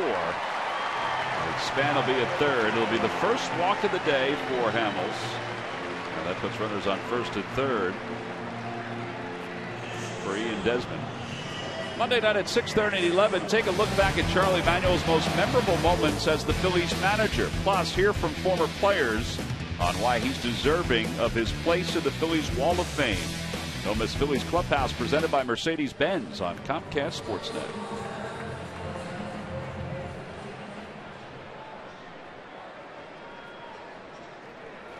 Ian Desmond is 0 for 2. He has struck out and grounded out to third. Fly ball right field. On the run is Bird. Back toward the track. Reaches up, makes the catch. And the side is retired. No runs, 1 hit, 2 men left. We've played 6. The Nationals still hanging on to that 1-0 lead.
Defensive play that certainly has helped Steven Strasburg. It came back in the 6th inning off the bat of Jimmy Rollins. Boys, Jimmy hit a curveball right here, hit it to Cabrera's right. He actually backhanded and got up and actually made really what allowed him to make this play was the strong throw that he was able to make, and Jimmy hustled down the line and made it a bang play.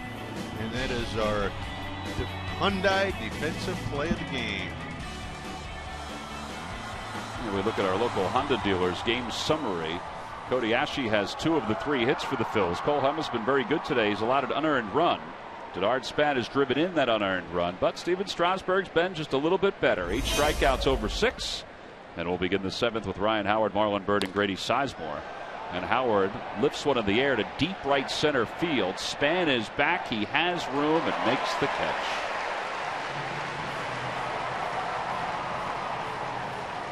One out here in the 7th.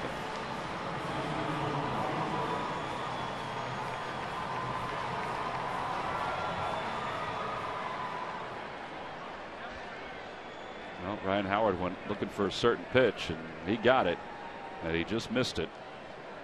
Here's Marlon Byrd, who's 0 for 2. The Nationals do start bullpen action here in the 7th inning. They have Detweiler, the left-hander, warming up. Now they also have a right-hander throwing.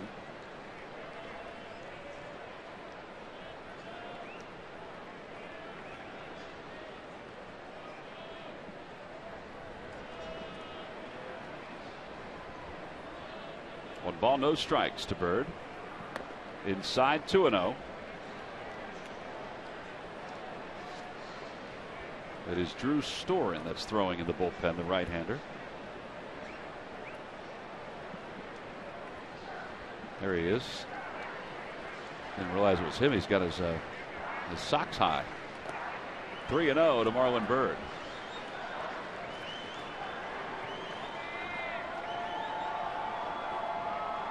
Grady Sizemore on deck.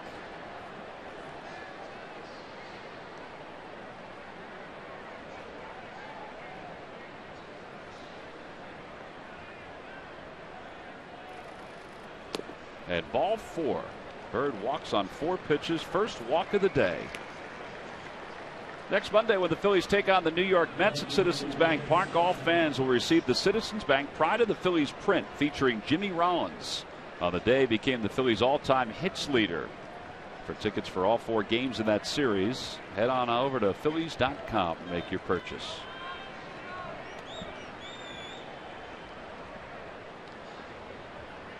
Well, with 1 out here in the 7th, Grady Sizemore is the batter.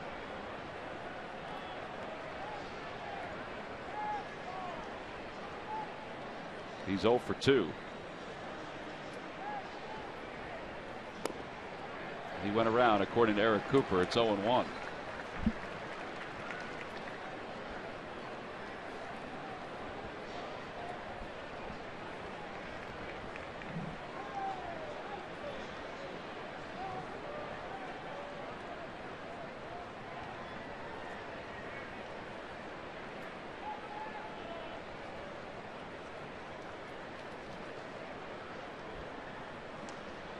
Byrd is back easily.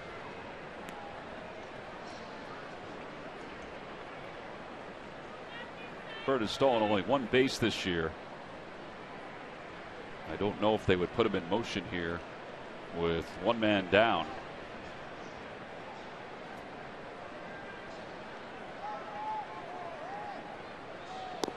In there for strike 2. It's 0-2.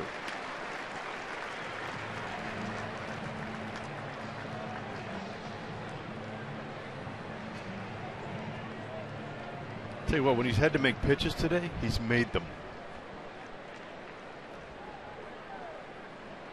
Yeah, you can look at his splits.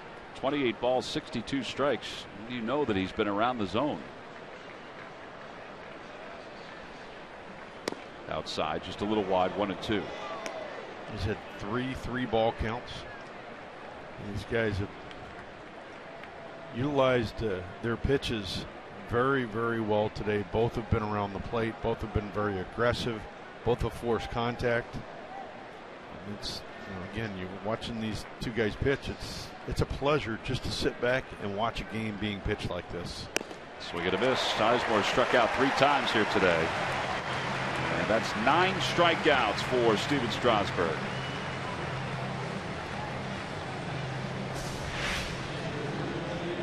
This is the pitch here. I'm sorry, Jim. This is the pitch right here that he's got Sizemore the last 2 at bats. It's an elevated fastball. And Jamie made the point earlier where guys are taking bigger swings versus a guy that's throwing above average fastball.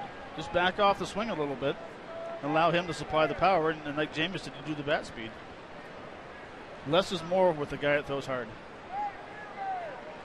The A-base takes low, 1-0.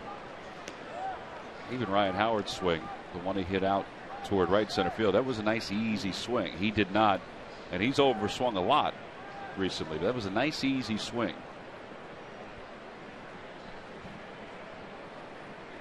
Six hits combined between the 2 teams here this afternoon. Breaking ball, 1-1 to Nieves. Will thought that one was off the plate a little bit. That 81-mile-an-hour curveball right there, after seeing a 93 to 95-mile-an-hour fastball, that's a huge separation in velocity. Plus, a totally different looking pitch, but out of his hand, it looks like a fastball.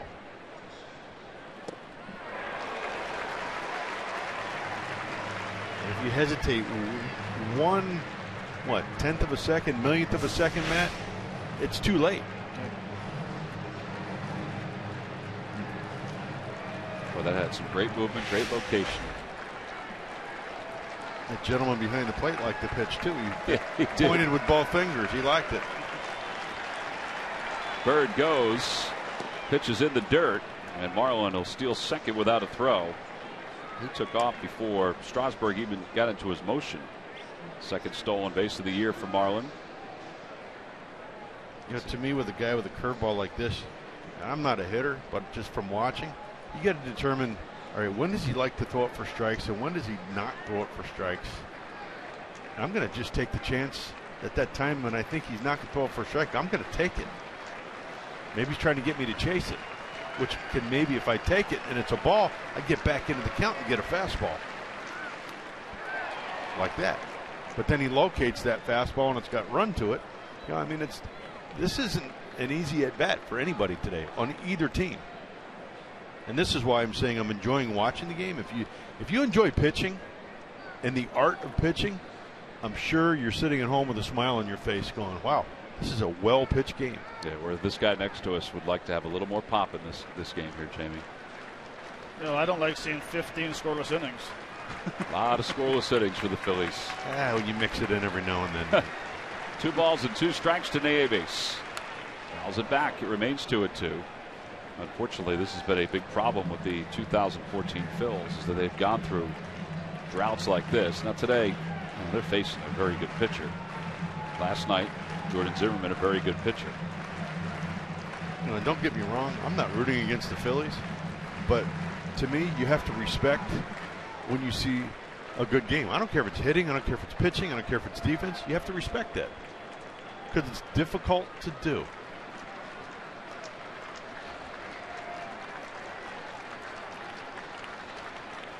Swing and a miss.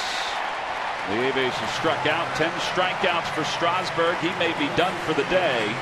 If so, he reaches double digits in strikeouts and has a 1-0 lead as we stretch here at Nationals Park. Well, he's every pitch working here this afternoon.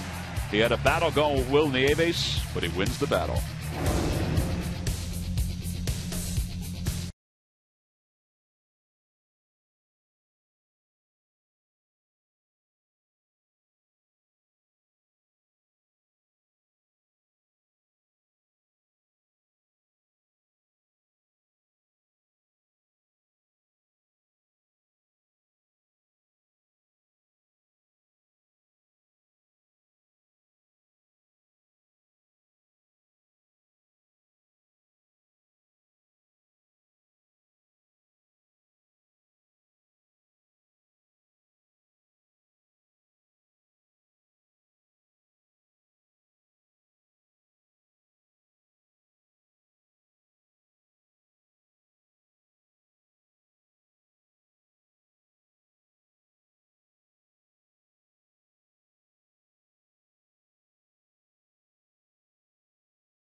All right, Amy, thank you very much. We appreciate that. Not a whole lot of offense going for the Phillies, not only today, but also yesterday. Scoreless yesterday, scoreless today. Scoreless the last few at-bats in Game 2 of this series. RBI Baseball is back with all 30 MLB teams and 2014 players. Get the retro 2-button style baseball game you've been missing. Visit RBIGame.com for more details. And download today on your console and mobile device. Home half of the 7th inning. Cloudy day today. Both pitchers have been outstanding. It looks like Tyler Clippard is heating up in the bullpen for the Nationals. So we'll see what happens. But Strasburg is probably done after 7 innings, 10 strikeouts, 1 walk. Cole Hamels not done yet. He's only allowed 1 unearned run here this afternoon. Well, we talked about it the other day. Cole spoke down here in D.C. in front of representatives of the United Nations, and it's just one of many things that the Hamels Foundation, Murph, is involved in here in 2014. Indeed, Tom, and that was some serious business the other day at the UN, but maybe not as serious, but certainly a lot of fun. Cole Hamels, his wife Heidi, and the Hamels Foundation also kicking off something today that should be a lot of fun. It's kind of mixing Major League Baseball and fantasy football. It is fans' chance to play fantasy football against the major leaguers. In the Phillies case, Cole Hamels, Kyle Kendrick, Cody Ashley, and Jake Diekman will each be in a league with 11 other teams. And folks can sign up if they go to bigleagueimpact.com. It is your chance to come and have a draft party with the guys on April the 24th at Citizens Bank Park. You'll draft your team then. You'll get tickets to the game that night. You'll get autographed memorabilia from the guys that you're with, some photo opportunities as well. And then you'll watch your fantasy football team and manage your team as it goes through the fantasy football season, and lots of prizes if you're able to win the league, and you can even go into a national playoff as well. So a lot of fun if you go into bigleagueimpact.com. You got a chance to do that. And again, August 24th, it's a Sunday at Citizens Bank Park, is when you would draft your team. So check it out online. It's very cool. All right, Murph, we appreciate that. I know Cole's pretty excited about that. Scott Hairston leads it off. Hairston is 1 for 2. He singled his last time up, struck out in the second. Inside with a fastball, and it's 1 ball, 1 strike. Hamels only had 75 pitches so far.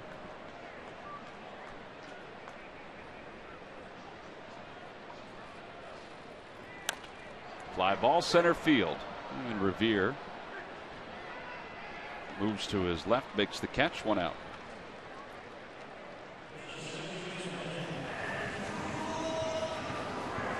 And now it's Drupal Cabrera, who's 0 for 2. He's grounded out to third. He's flied to right.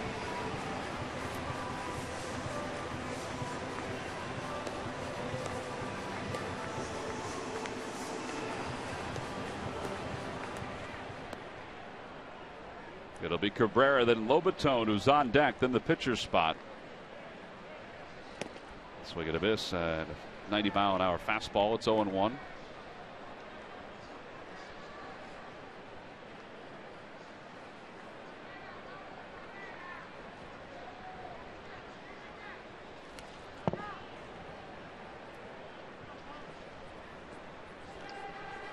Strasburg is still hanging in the dugout at this point. Kevin Franzen, you can see him with a bat swinging into the dugout. They may use him as a pinch hitter if we get to the pitcher's spot.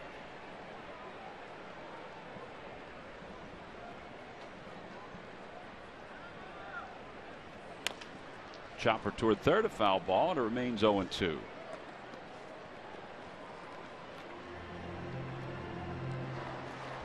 With the Phil's 8th inning, it'll be Ashe, then the pitcher's spot. Whether they're going to face Tyler Clippard, who's warming up, or Strasburg, remains to be seen.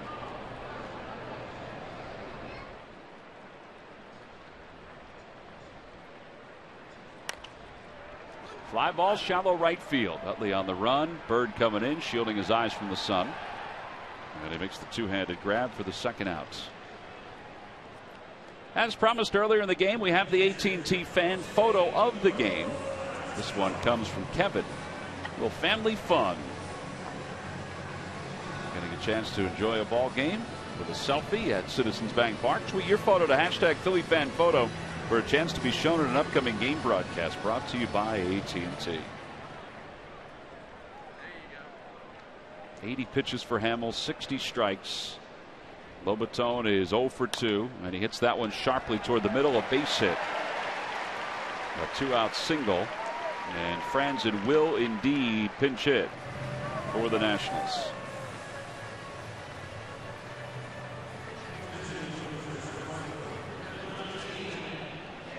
So Strasburg leaves after going 7 innings, allowing 3 hits. He walked 1, struck out 10. That did not allow an extra base hit.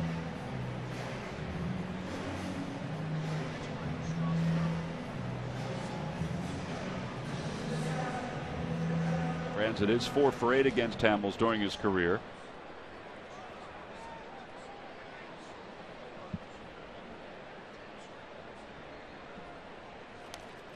And he fouls the first pitch at the plate. It's 0-1.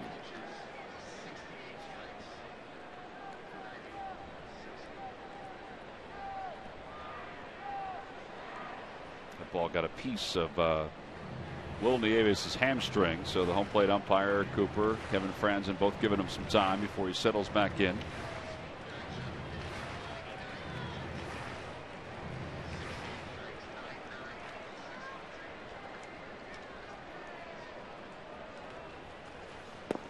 Way out front, 0-2. Jamie, has he thrown a curveball today? I have not seen one. I have put it this way, I have not recorded one. I don't remember him throwing a curveball today. He's thrown a few more cutters than he normally does as well. That one is hit foul up the third base line. It hit Franzen's bat a couple times. Well, he's got a game plan, and I credit him for that. We saw in New York, saw against the Giants, he threw a fair amount of curveballs. And here, he either doesn't have it today, doesn't feel like he has a good curveball today. Well, he hasn't thrown it to really determine, but he might have determined that in the bullpen, or it really wasn't part of his game plan.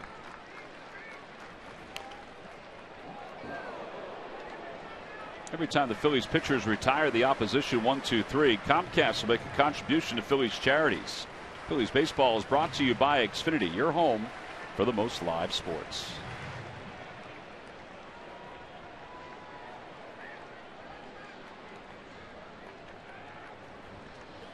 Swing and a miss. He got him. So Hamels works around the 2-out single, picks up a strikeout. That's his 6th strikeout of the day. We'll go to the 8th inning. 8-9-1 due up.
By Nissan. Get to your local Nissan store for the ride of your life and save big today. By AT&T, mobilizing your worlds.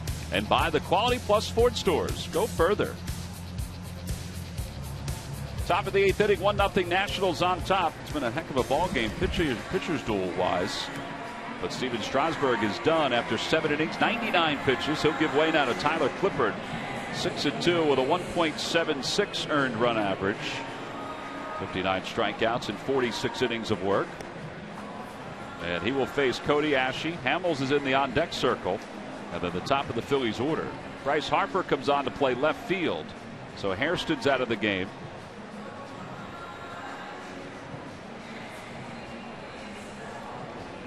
Ashe is 2 for 2 this afternoon. A single and a double. A single against Strasburg in the 3rd, and then a double against Strasburg in the 5th.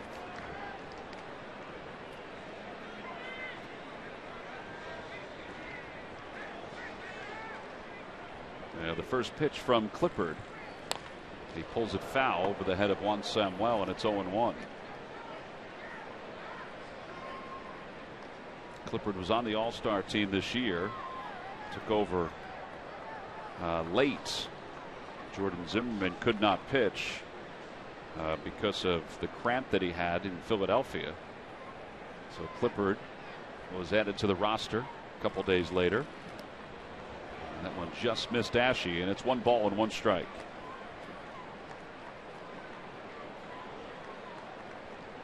That's a pitch right there that Tyler Clippard has been throwing more this year. He used to be a 2-pitch pitcher with a fastball, mid-90s, very good changeup. Now he's working in with a changeup and a cut finger fastball. Popped him up left side of the infield. Rendon, the third baseman, makes the call. One-handed catch, 1 away. Cole Hamels will be called back to the dugout, and it's time for the Major League Notebook. Murph? All right, thanks, Tom. Brought to you by Gwinnett Mercy University. And the Blue Jays offense is about to get a boost. Brett Lawrie is finishing up a rehab assignment down in Dunedin. The infielder, of course, recovering from that fractured finger that he suffered in June. Right now, he's 3 for 6 with a double in 2 of those rehab games. They expect maybe he'll be back by the end of the week.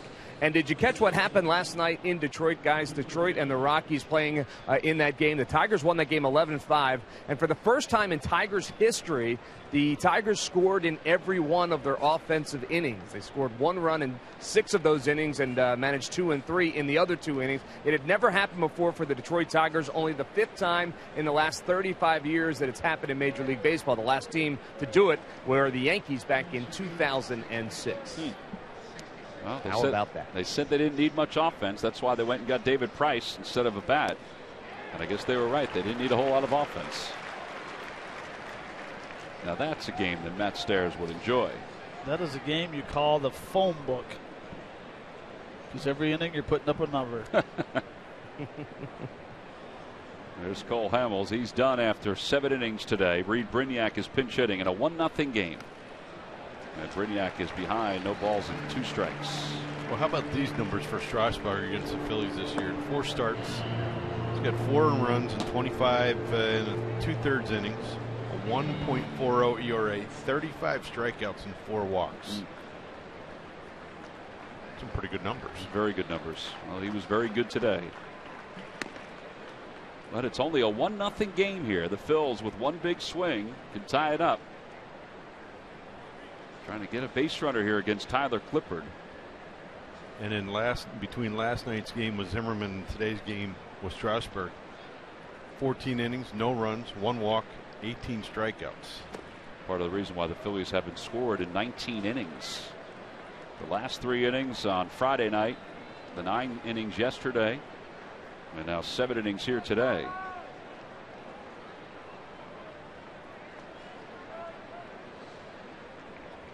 Two balls, 2 strikes. Brignac hitting .240 with a home run and 10 RBIs this year.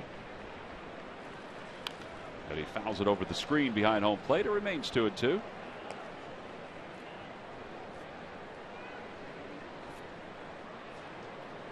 This guy used to throw like 95, didn't he? 95, 97. Then usually up in the zone for a strike, but hit that little extra kick and the little rise to it. Still a little funky. That lead arm kind of, kind of throws you off. I got to believe as a hitter. Hides the ball. Just a bit too high, and it's 3-2.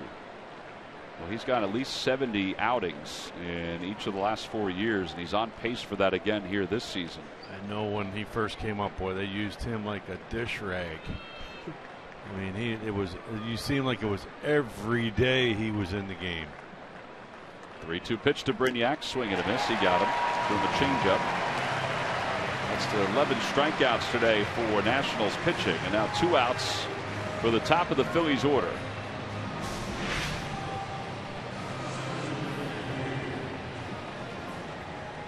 Three balls, 2 strikes. You're geared up for a fastball. And Clippard feels like he could throw that changeup whenever he needs to. And 1-0 game, you're not going to throw a cookie in there. That's why as a hitter you got to kind of protect and think 3-2. I got to take the approach that it's a 2-ball, 2-strike count, and assume that an off-speed pitch might come. Well, here's Ben Revere. He's flied out twice and he has struck out. Off-speed pitch in there. It's 0-1.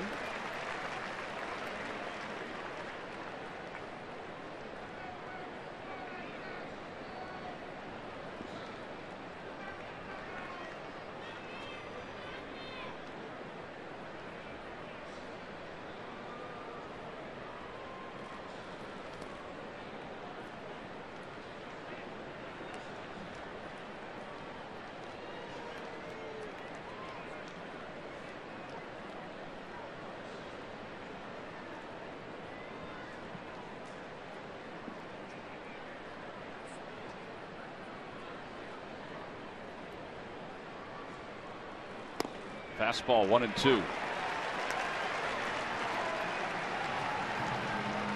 Last year, Clippard, 72 games, had an ERA of 2.41. The year before that, he was closing for the Nationals at times. He had 32 saves, but his ERA crept up a little higher at 3.72. The 1-2 pitch coming to Revere. Breaking ball rolled up the first base line. It's a foul ball. And it remains 1-2.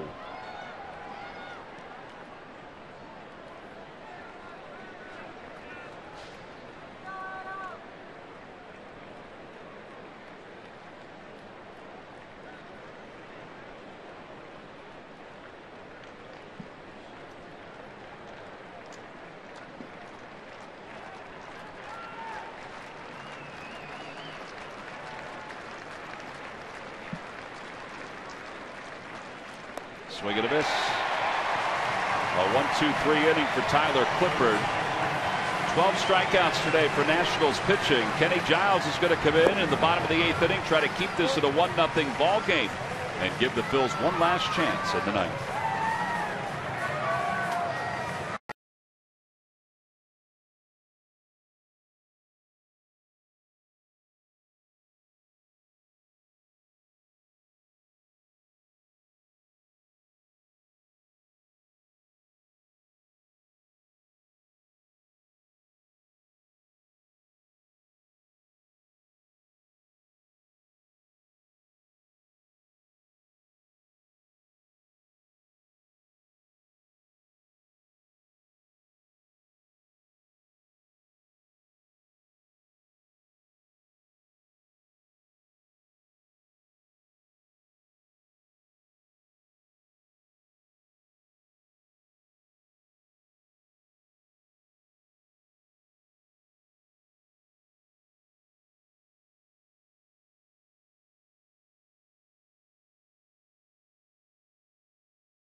The game, it's the only run of the afternoon for either team. Then they came back in the 3rd inning after Nara's Ashe and Strasburg sacked to second base. Van comes up, gets a fastball inside, tucks his hand in, and doesn't drive it very hard to center field, but gets the base hit. That was your delivery of the game, brought to you by W.B. Mason. Only 4 hits this afternoon for the Nationals, but they scored that unearned run in the 3rd. Unearned, as Matt said, because of the error by Cody Ashe and the ball hit by Jose Lobaton. So now Kenny Giles comes in his 20th game. He's trying to keep this at a 1-0 ball game. He'll face the top of the Nationals order. It'll be Denard Span, Anthony Rendon, and Jason Worth. Giles, no wins, no losses, an ERA of 0.87. And Rafael Soriano has started to warm up in the bullpen for the Nationals.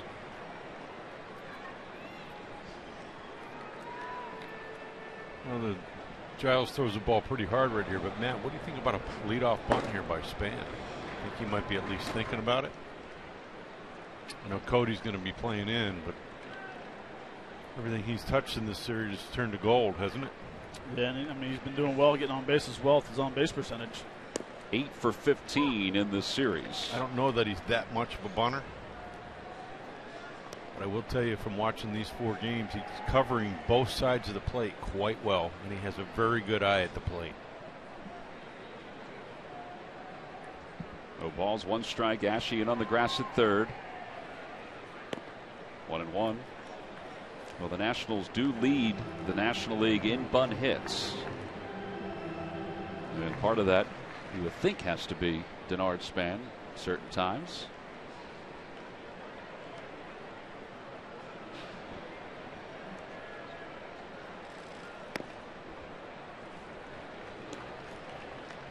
2 balls and 1 strike.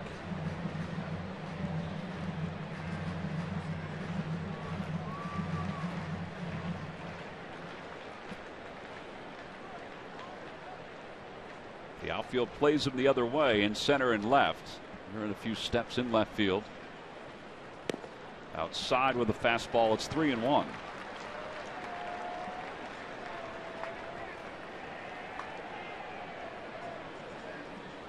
There's Rendon on deck. The hits today for the Nationals, 2 by Span, 1 by Hairston, 1 by Lobaton. But only 1 run. It was the unearned run back in the 3rd. Yeah, there's ball 4, and Span is aboard. Think about Giles. He hasn't walked many guys, but he walks the leadoff batter there. That's the 2nd walk issued today by Phil's pitching. And now Rendon is coming up.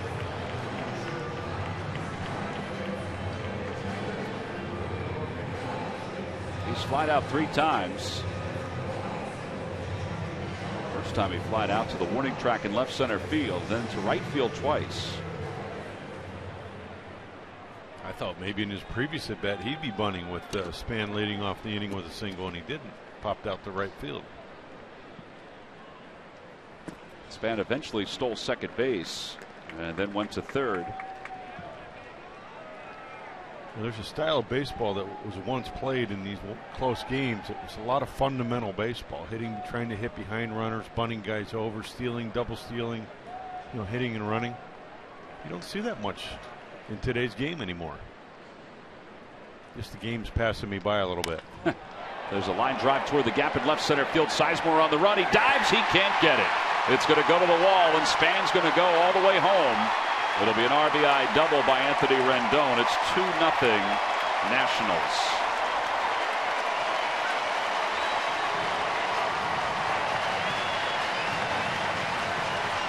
I guess that's why. 29 doubles this year for Anthony Rendon. 69 runs scored now for Denard Span.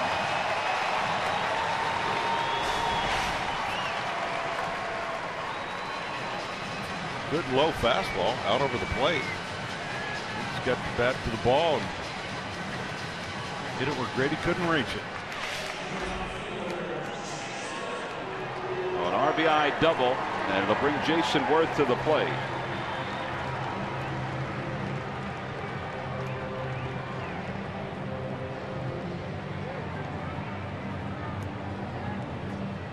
Grady was nowhere near that ball when he dove for it,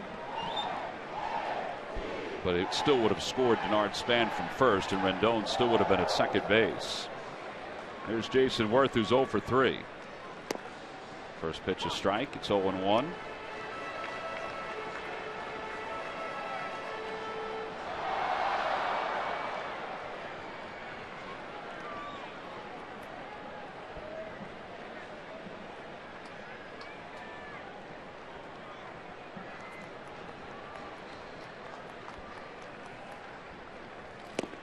Giles allowed only 1 run in the month of July.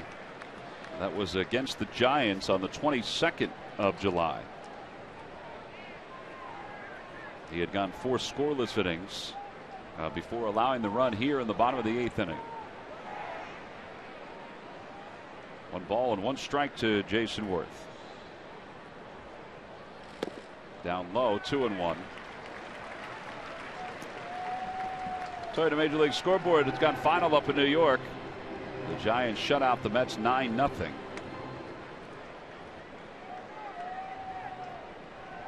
Giants are 3 games back behind the Dodgers right now in the division. Dodgers are hosting the Cubs out in Los Angeles.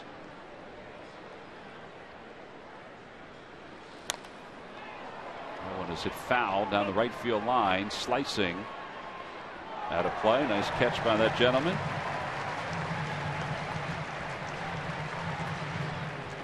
2-2 to Worth. I don't know that Span would take third here. Those first couple pitches, excuse me, yeah, Rendon. But he is really, they're not forcing him to stop. His feet keep moving, I feel like if he gets into a situation where he feels like he gets that jump, he's going to steal third. Well, he has stolen 11 bases this year. And that might be what we'll just talk to him about.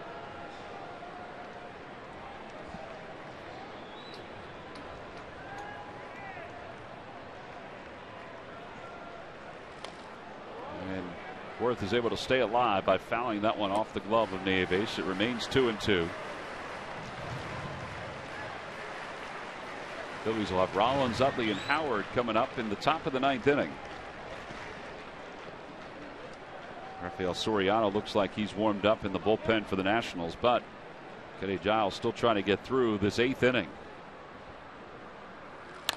And a high fly ball out to right center field. Revere on the run out to the wall. He jumps. It's off the top of the scoreboard. Rendon's around third, heading for home. Worth pulls into second. Another RBI double.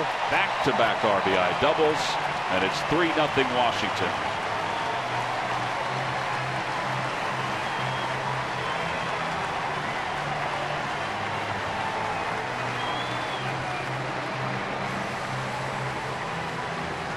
It's still nobody out here in the bottom of the 8th inning, and nobody else warming up in the bullpen with the left-hander LaRoche coming up.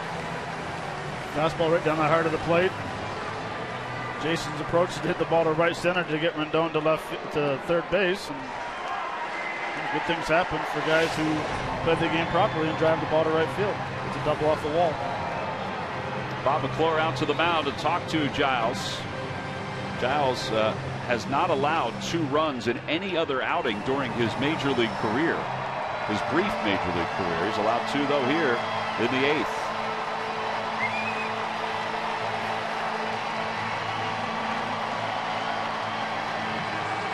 Thought maybe they'd get Diekman up when Rendon got that double with LaRoche in the on-deck circle. Now LaRoche is up, but they've decided to go to Giles because they're going to walk him intentionally to face Ian Desmond. So put 2 on and put the double play in order.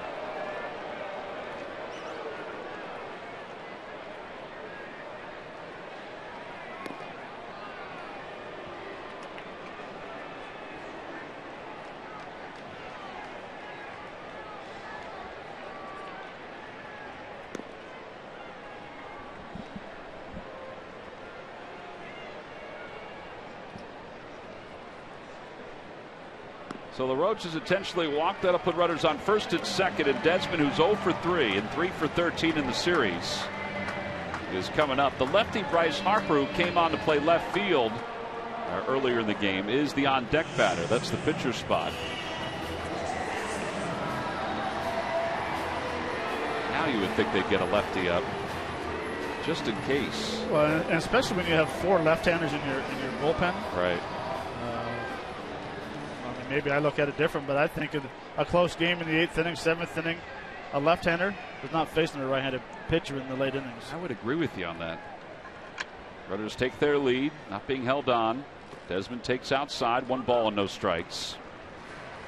And plus, we haven't seen this that often. You have somewhat of a wild Kenny Giles right now.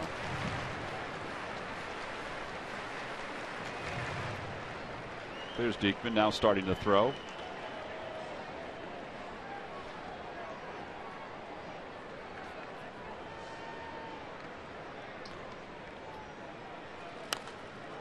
Is hit foul behind home plate.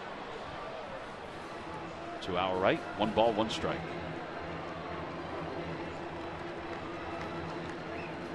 After Harper, it's Asdrubal Cabrera, who's a switch hitter, and now Stammen starts to throw in the pen for the Nationals, just in case this falls out of being a save situation. They're only a run away from getting it to a non-save situation.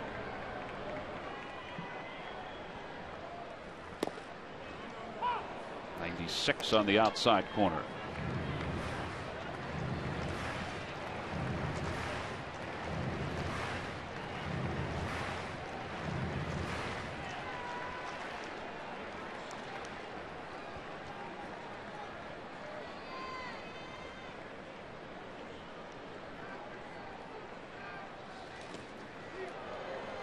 Excellent play by Nieves to block that one. And it's 2-2.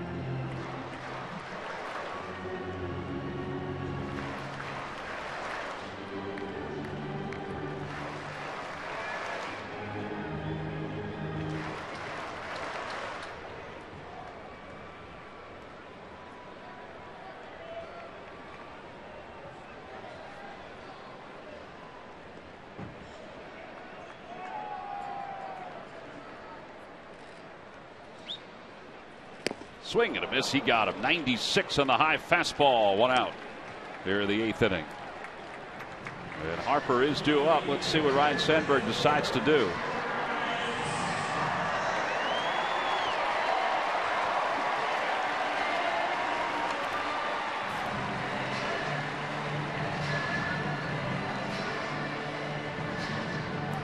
And here comes Ryan Sandberg.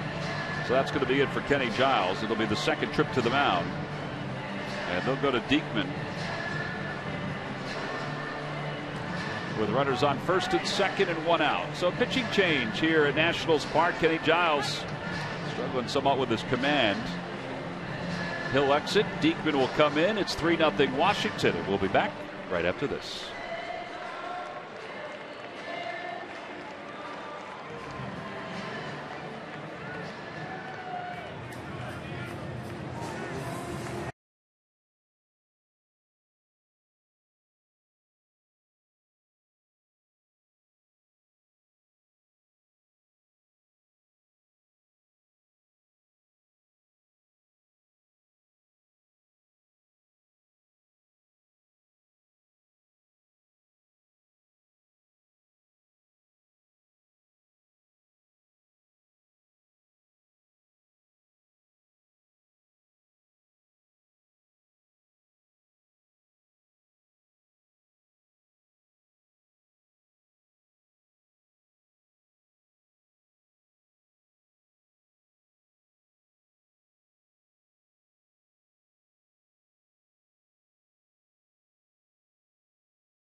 This Friday at Citizens Bank Park, the Phillies will welcome in the New York Mets, and all fans coming to the ballpark will receive the Roy Halladay Bobble figurine. It's compliments of Toyota. Tickets are available by going to Phillies.com. Great giveaway. In fact, the Phillies have a couple of Bobble figurines they're giving out in the month of August. The Roy Halladay Bobble figurine this week, and then, of course, the Ryan Howard one later on this month. Great weekend of baseball between the Phils and the Mets, the Toyota Alumni Weekend at Citizens Bank Park. Again, get your tickets now by going to Phillies.com. So Jake Diekman is in, and he's on to face Bryce Harper. Diekman, 49th game. Lefties are hitting .222 against him. And right-handers at .261. He's pitched in 3 more games than last year. And he turns back just to keep Worth close at second base. Well, he has a lot of run in his last 2 outings, each of his last 2 outings. He pitched in 1 game earlier in this series. Harper swing and a miss. It's 0-1.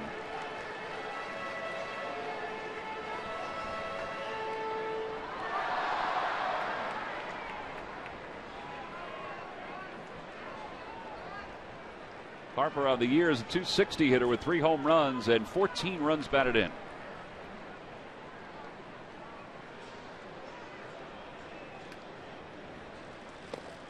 Back-to-back sliders, and it's 0-2.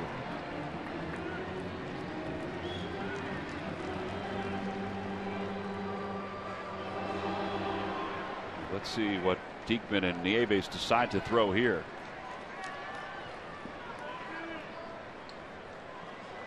Doesn't look like you have to throw him a strike.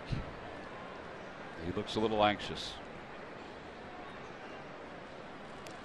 Right between the 5-hole, Nieves watches it go back to the wall, and both runners will move up. That was a 97-mile-an-hour fastball. And they're going to score that a pass ball charged to Will Nieves.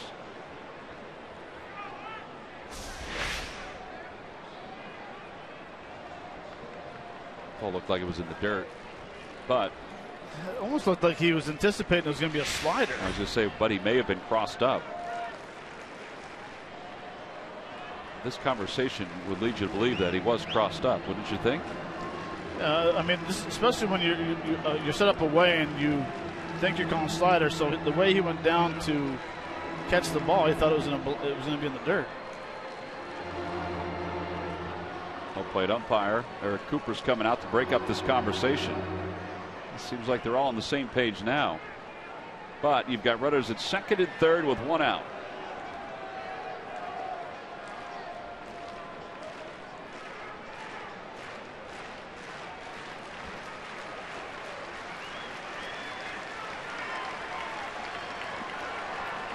Harper's numbers with runners in scoring position.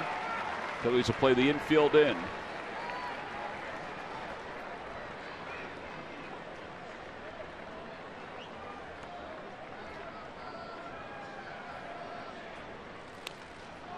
He was bowing, but he got a piece of it.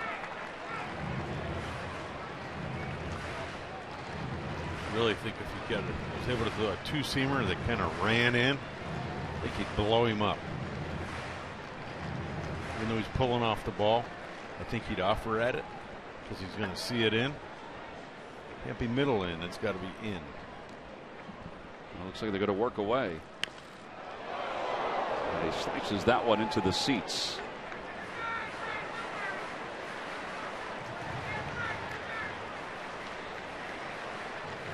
That gentleman's in a little bit of pain, but I think he's okay. I think he got two people with the lady behind him too. It was like a rock skipping in the water the way it went into the stands.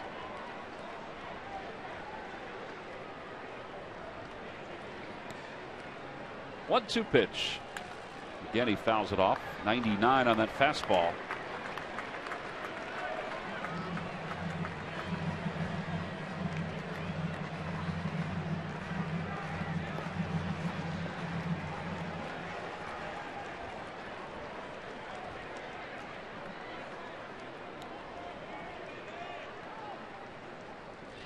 Off the glove of Nieves. Here comes Worth. He's going to score. It's 4-0 Washington.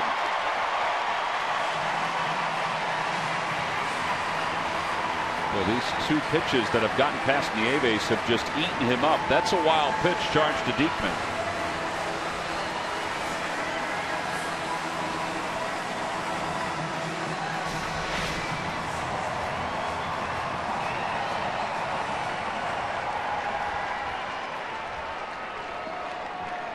Slider. It almost looked like there that Will was looking for a fastball. Well, the infield in again. Harper fouls it off again. From a scoring standpoint, I may have given the other one a wild pitch and that one a fastball. I would have reversed it. Doesn't really matter. It's still 4-0, and the Nationals have scored 3 runs here in the 8th inning.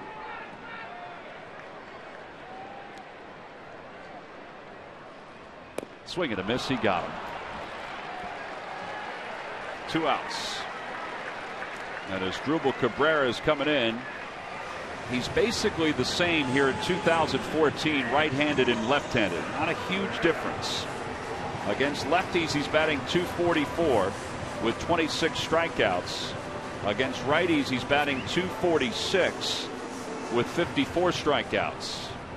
But many more at-bats as a left-handed hitter than a right-handed hitter. Phillies will play the infield back now with 2 men down and a runner at third. Way upstairs, it's 1-0.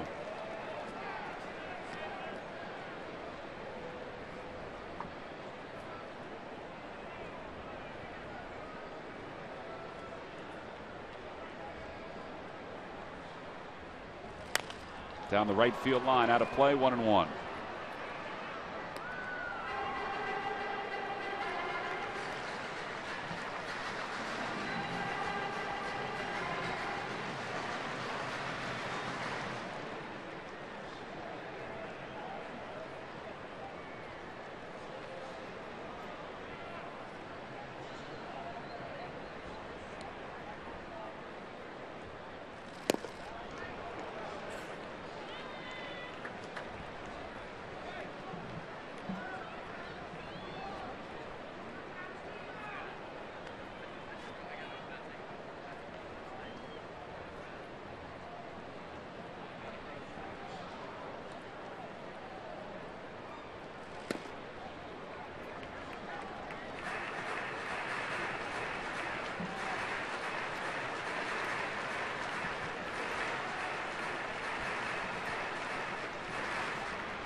Swing and a miss. Gets him with a slider.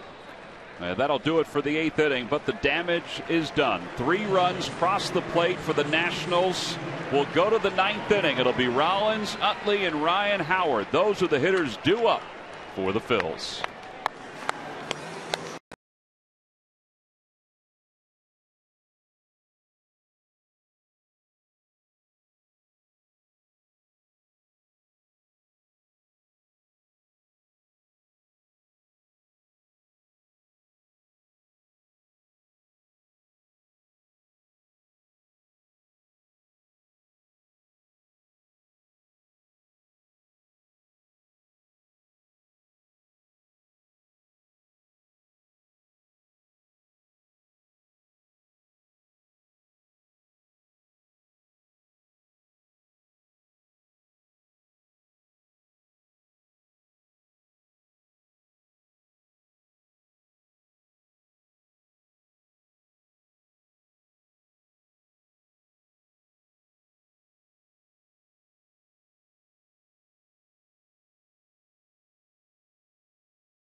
Action. This pitcher's duel between Cole Hamels and Steven Strasburg. Strasburg went 7 and struck out 10. Hamels went 7, struck out 6, allowed 1 unearned run. That's coming up on Cure Auto Insurance presents Phillies Post Game Live.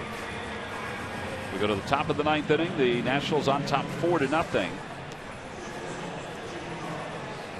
And Rafael Soriano is going to step into the ball game for the Nationals, even though this is not a save situation. Phillies won the first 2 games of this series. Were embarrassed in last night's ball game, and then losing today 4-0 as we go to the 9th. So Soriano, non-save situation. He was all ready to go, so that's why they decided to bring him in. He's 2-1 with a 1.91 ERA. He'll face Rollins, Utley, and Howard. Pitches upstairs, 1 ball and no strikes. Phillies have gone 20 innings without scoring a run.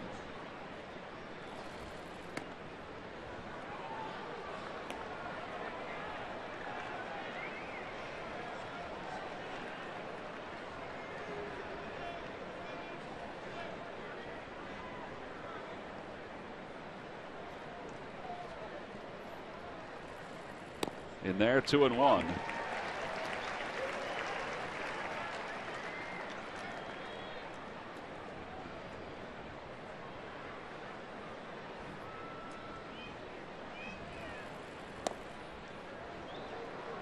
Rollins now ahead, 3 balls and 1 strike. He's in desperate need of base runners here in the 9th inning. Well, as of late, I don't think Soriano's been real sharp, but I think if you give him an opportunity, he can get himself into some trouble. Force him to throw strikes.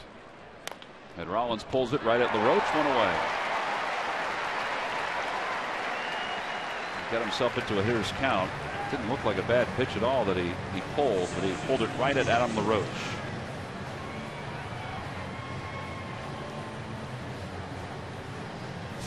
Just a little cutter, 3-1. Didn't move much, and Jimmy has that open stance and barrels it, and unfortunately drives it right at LaRoche at first base. Opposition hit .303 against Soriano during the month of July. He had a 5.40 ERA. Here's Utley, who takes a strike. It's no balls and 1 strike. 10 hits allowed in July and 8 1/3 innings of work. So that's what you're talking about, Jamie, that you give him a chance. Particularly lately, he has not been 100% perfect.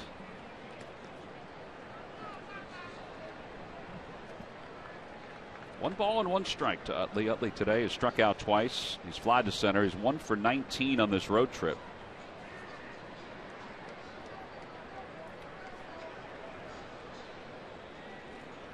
Pulls that one. Caught by a leaping Adam LaRoche, 2 away.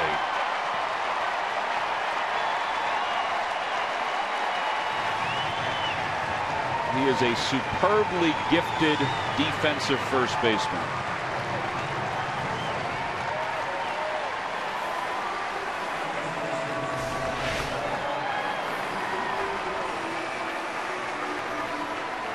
And not just because he made that catch right there. Well, no, and he is. I mean, he takes a lot of pride in his defense. Sometimes a little nonchalant over there, but he's got such great hands and soft hands that he saves a lot of infielders, a lot of errors with a lot of balls he picks out of the dirt. Ryan Howard is the batter. He's 0 for 3. He takes a strike. It's 0-1. Howard hit one to the warning track, to the wall in right center field his last time up. He's 0 for 3 today.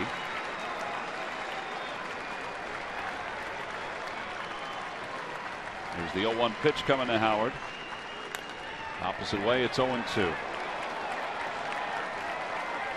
Phillies have an off day tomorrow, and then they return home to take on the Astros on Tuesday at 7 o'clock. We'll be on the air with Phillies pregame live at 6:30. The first pitch at 7:05 on Comcast Sportsnet.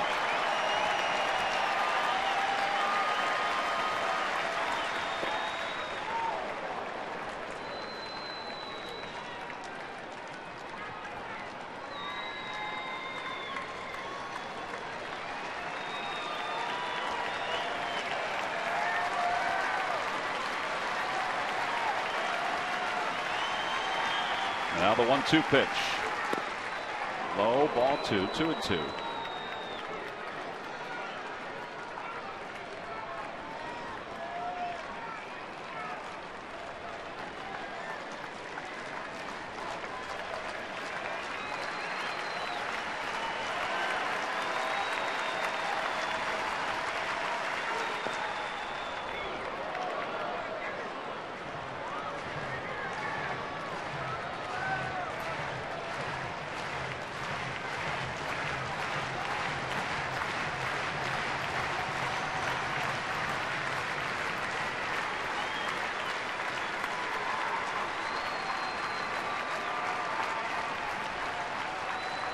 Here's the 3-2 pitch to Howard. On the outside corner, called strike 3. And the Nationals have taken the last 2 games of this series, and they've held the Phillies scoreless for the last 21 innings as they lose today 4-0. Well, the Phillies finished this road trip with a 3-4 record. They had an opportunity to take 3 of 4 here to the Washington Nationals, but they ran into our Chevrolet player of the game, Steven Strasburg, who was dominant for 7 innings here this afternoon. Yeah, Steven started off this game with really locating his fastball well, and it wasn't he didn't show the Phillies anything different than he showed them in the past. He located his fastball well, used his curveball late in the count, early in the game. As he got in the middle of the game, he started using his first pitch and as a strikeout pitch. He mixed some changeups in and stayed ahead of the Phillies and got a 1-run lead and was able to hold on to it. So he is our Chevrolet player of the game with the win. He's now 8-9. Cole Hamels, meanwhile, tough loss. He's now 6-6 on the season. As the Phils lose at 4-0, we'll be back to wrap it up right after this.